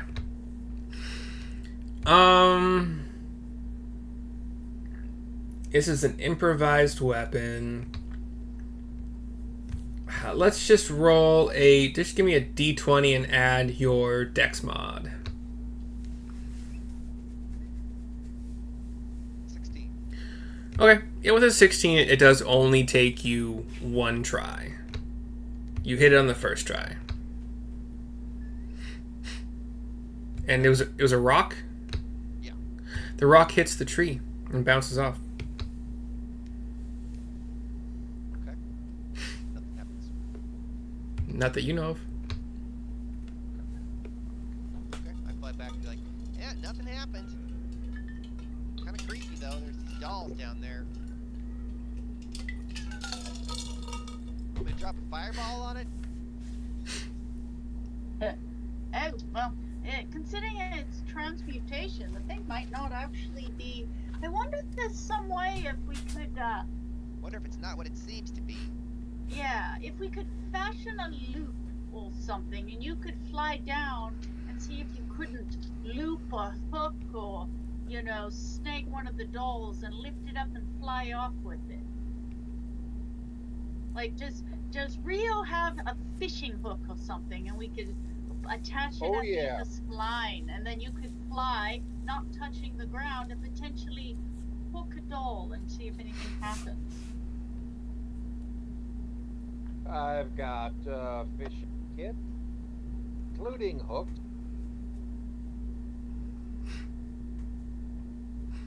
You guys want to do that? Have Neil with a line just fly and let the line with the hook at the end just lift it up? Yeah, he'll do it. I think you got the equipment. Yep. Okay. You do it, and it like take you a couple seconds to get the thin line, just with maybe if there's a breeze and it's just a little bit more difficult than you would think, but you hook a doll, and it stays on your line, and you're flying with the doll now. Okay. Alright, I fly back and land, and doll lands in the grass or whatever. Okay. What's it look like? It is a ghastly doll made of twigs bound with black hair.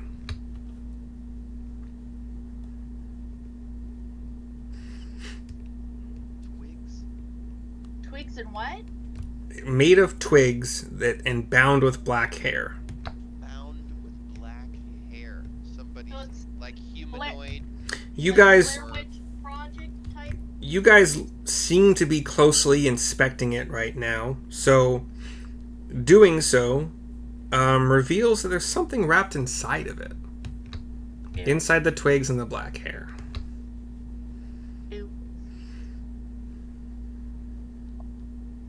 Sarissa pulls out the equivalent of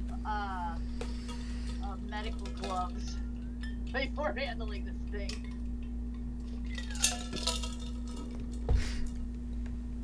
So, somewhat nice leather cloth gloves. Yeah, something. Because we definitely don't have, plastic or silicone. Yeah, and is it magic? Magic? The book does not mention the dolls themselves being magic, Okay. so I'm gonna say no. Okay. The dolls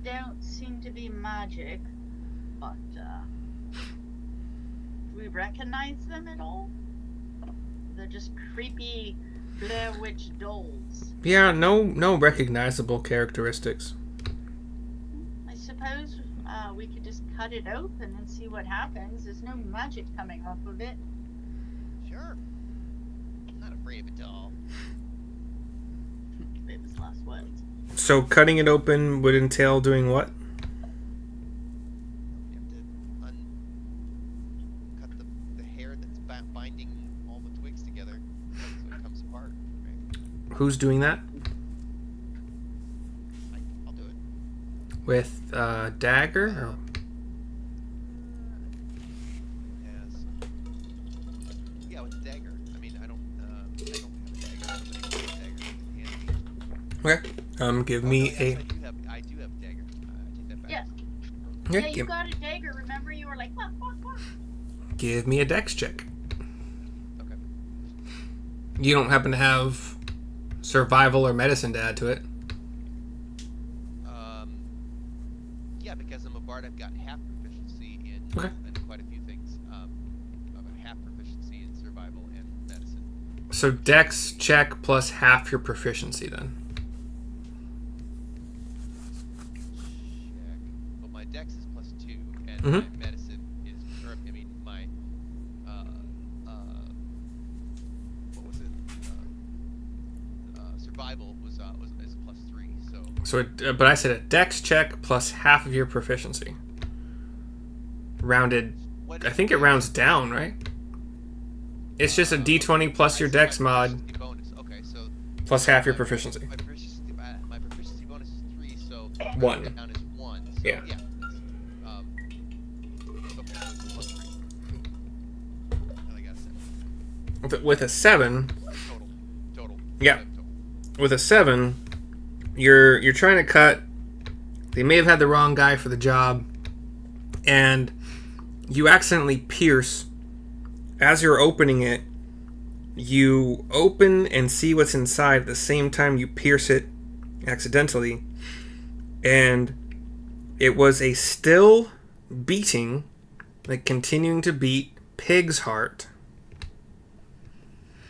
And when you stab it, when you even pierce it a little bit, you all see and hear, because it's loud. There's a lot of shit going on. Roots that seem to be extending from this blackened tree. Roots erupting from the ground in that 60-foot radius that Sarissa had noticed with her detect magic. And Sarissa would yell at Neil, throw it back, throw it back, throw it back.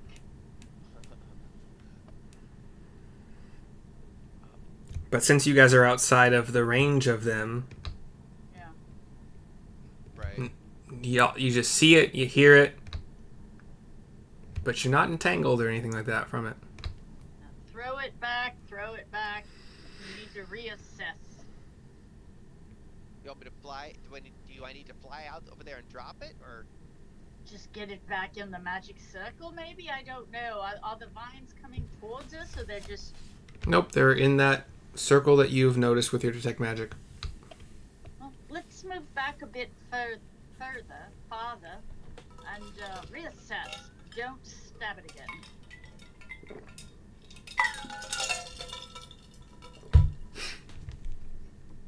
What's the heart is just... So we've got some hair, some twigs. Black hair, twigs, and a... The heart died with even the smallest of piercing of it. No longer Maybe beating. we should just throw the heart back to be safe. I don't know. I don't know if it'll matter, but I will. I'll toss it back into the zone of magic. Yeah, it's you toss it. It just bounces once, maybe, and is still. Do we recognize what kind of vines they are, or they're just... They're just natural roots. Grabby vines. They're roots from you. They look like they're extending from that blackened tree. Oh, okay. But since you're outside of it, I'm wondering if this isn't something that Rebo would recognize. But it's not a natural tree, so probably not. It doesn't look anything like the Gothias tree. no, Does it remind us of the Gothias tree from the Mance? no. This is its own thing. Well, we can always rope this off, put up a warning, go back to town and do, I don't know, some research, because this seems to be above our pay grade. It is 8:30. You are undamaged, have all your spell slots and all your other shit, so up to you if you want to go to town or just go around it and continue on to the circle. If Sarissa chucks her spear out into the magical field, just chucks it back out and waits for it to come back, do the roots try to grab it, or they stay put? They don't react to the spear. So I chuck it and it just kind of goes dunk, dunk, and then comes back to me, but they don't do anything. It probably like sticks into the ground or something and then just comes back to you. Okay. Well, at least we knew that. So perhaps we shouldn't go to town and do a little research on this. This is a very large area. Circle of Thunder. I mean, we can also just continue on to Yeah, that where we were sounds going. reasonable.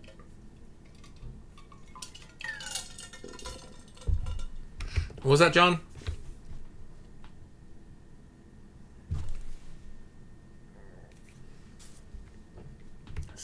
I saw you light up, but I didn't hear anything. Your connection has been kind of wonky for like the last hour. Even wonkier than before it was. And I have a gnat. So did he say we deal with this on our way back from the Thunderdome? You guys can decide that next week. It's almost 7. It's close enough, so think about what you want to do. Talk about it in the chat. This is really weird. I love this tree. Yeah, this is one of the few random like encounter things that I've read in here, so it was nice to throw something. Yeah, no idea what it is either. Yeah, I mean it's just a shame you guys aren't going to get all that treasure inside of it, but it's fine. But it's a pig's heart, and we were fighting boars. I wonder if they're related. Who knows? Right? Okay. Sweet. Isn't there some like only something like only blah blah knows? Isn't that a thing in only blah no? It rings a bell like there's a thing like that. Yeah, Only I know Gammon it's about, knows. but I can't. I'm not firing on all cylinders right now. It's fine. I could just be imagining it. Only the Krampus knows. Okay, yeah, we will pick up next week. I'll have the video. My battery is down to 2%. Hey, yeah, I'll have the video posted tomorrow night, and then I'll put it on. Not that it matters. And see y'all next week. Good session. Yeah. See you next week. All right. Bye.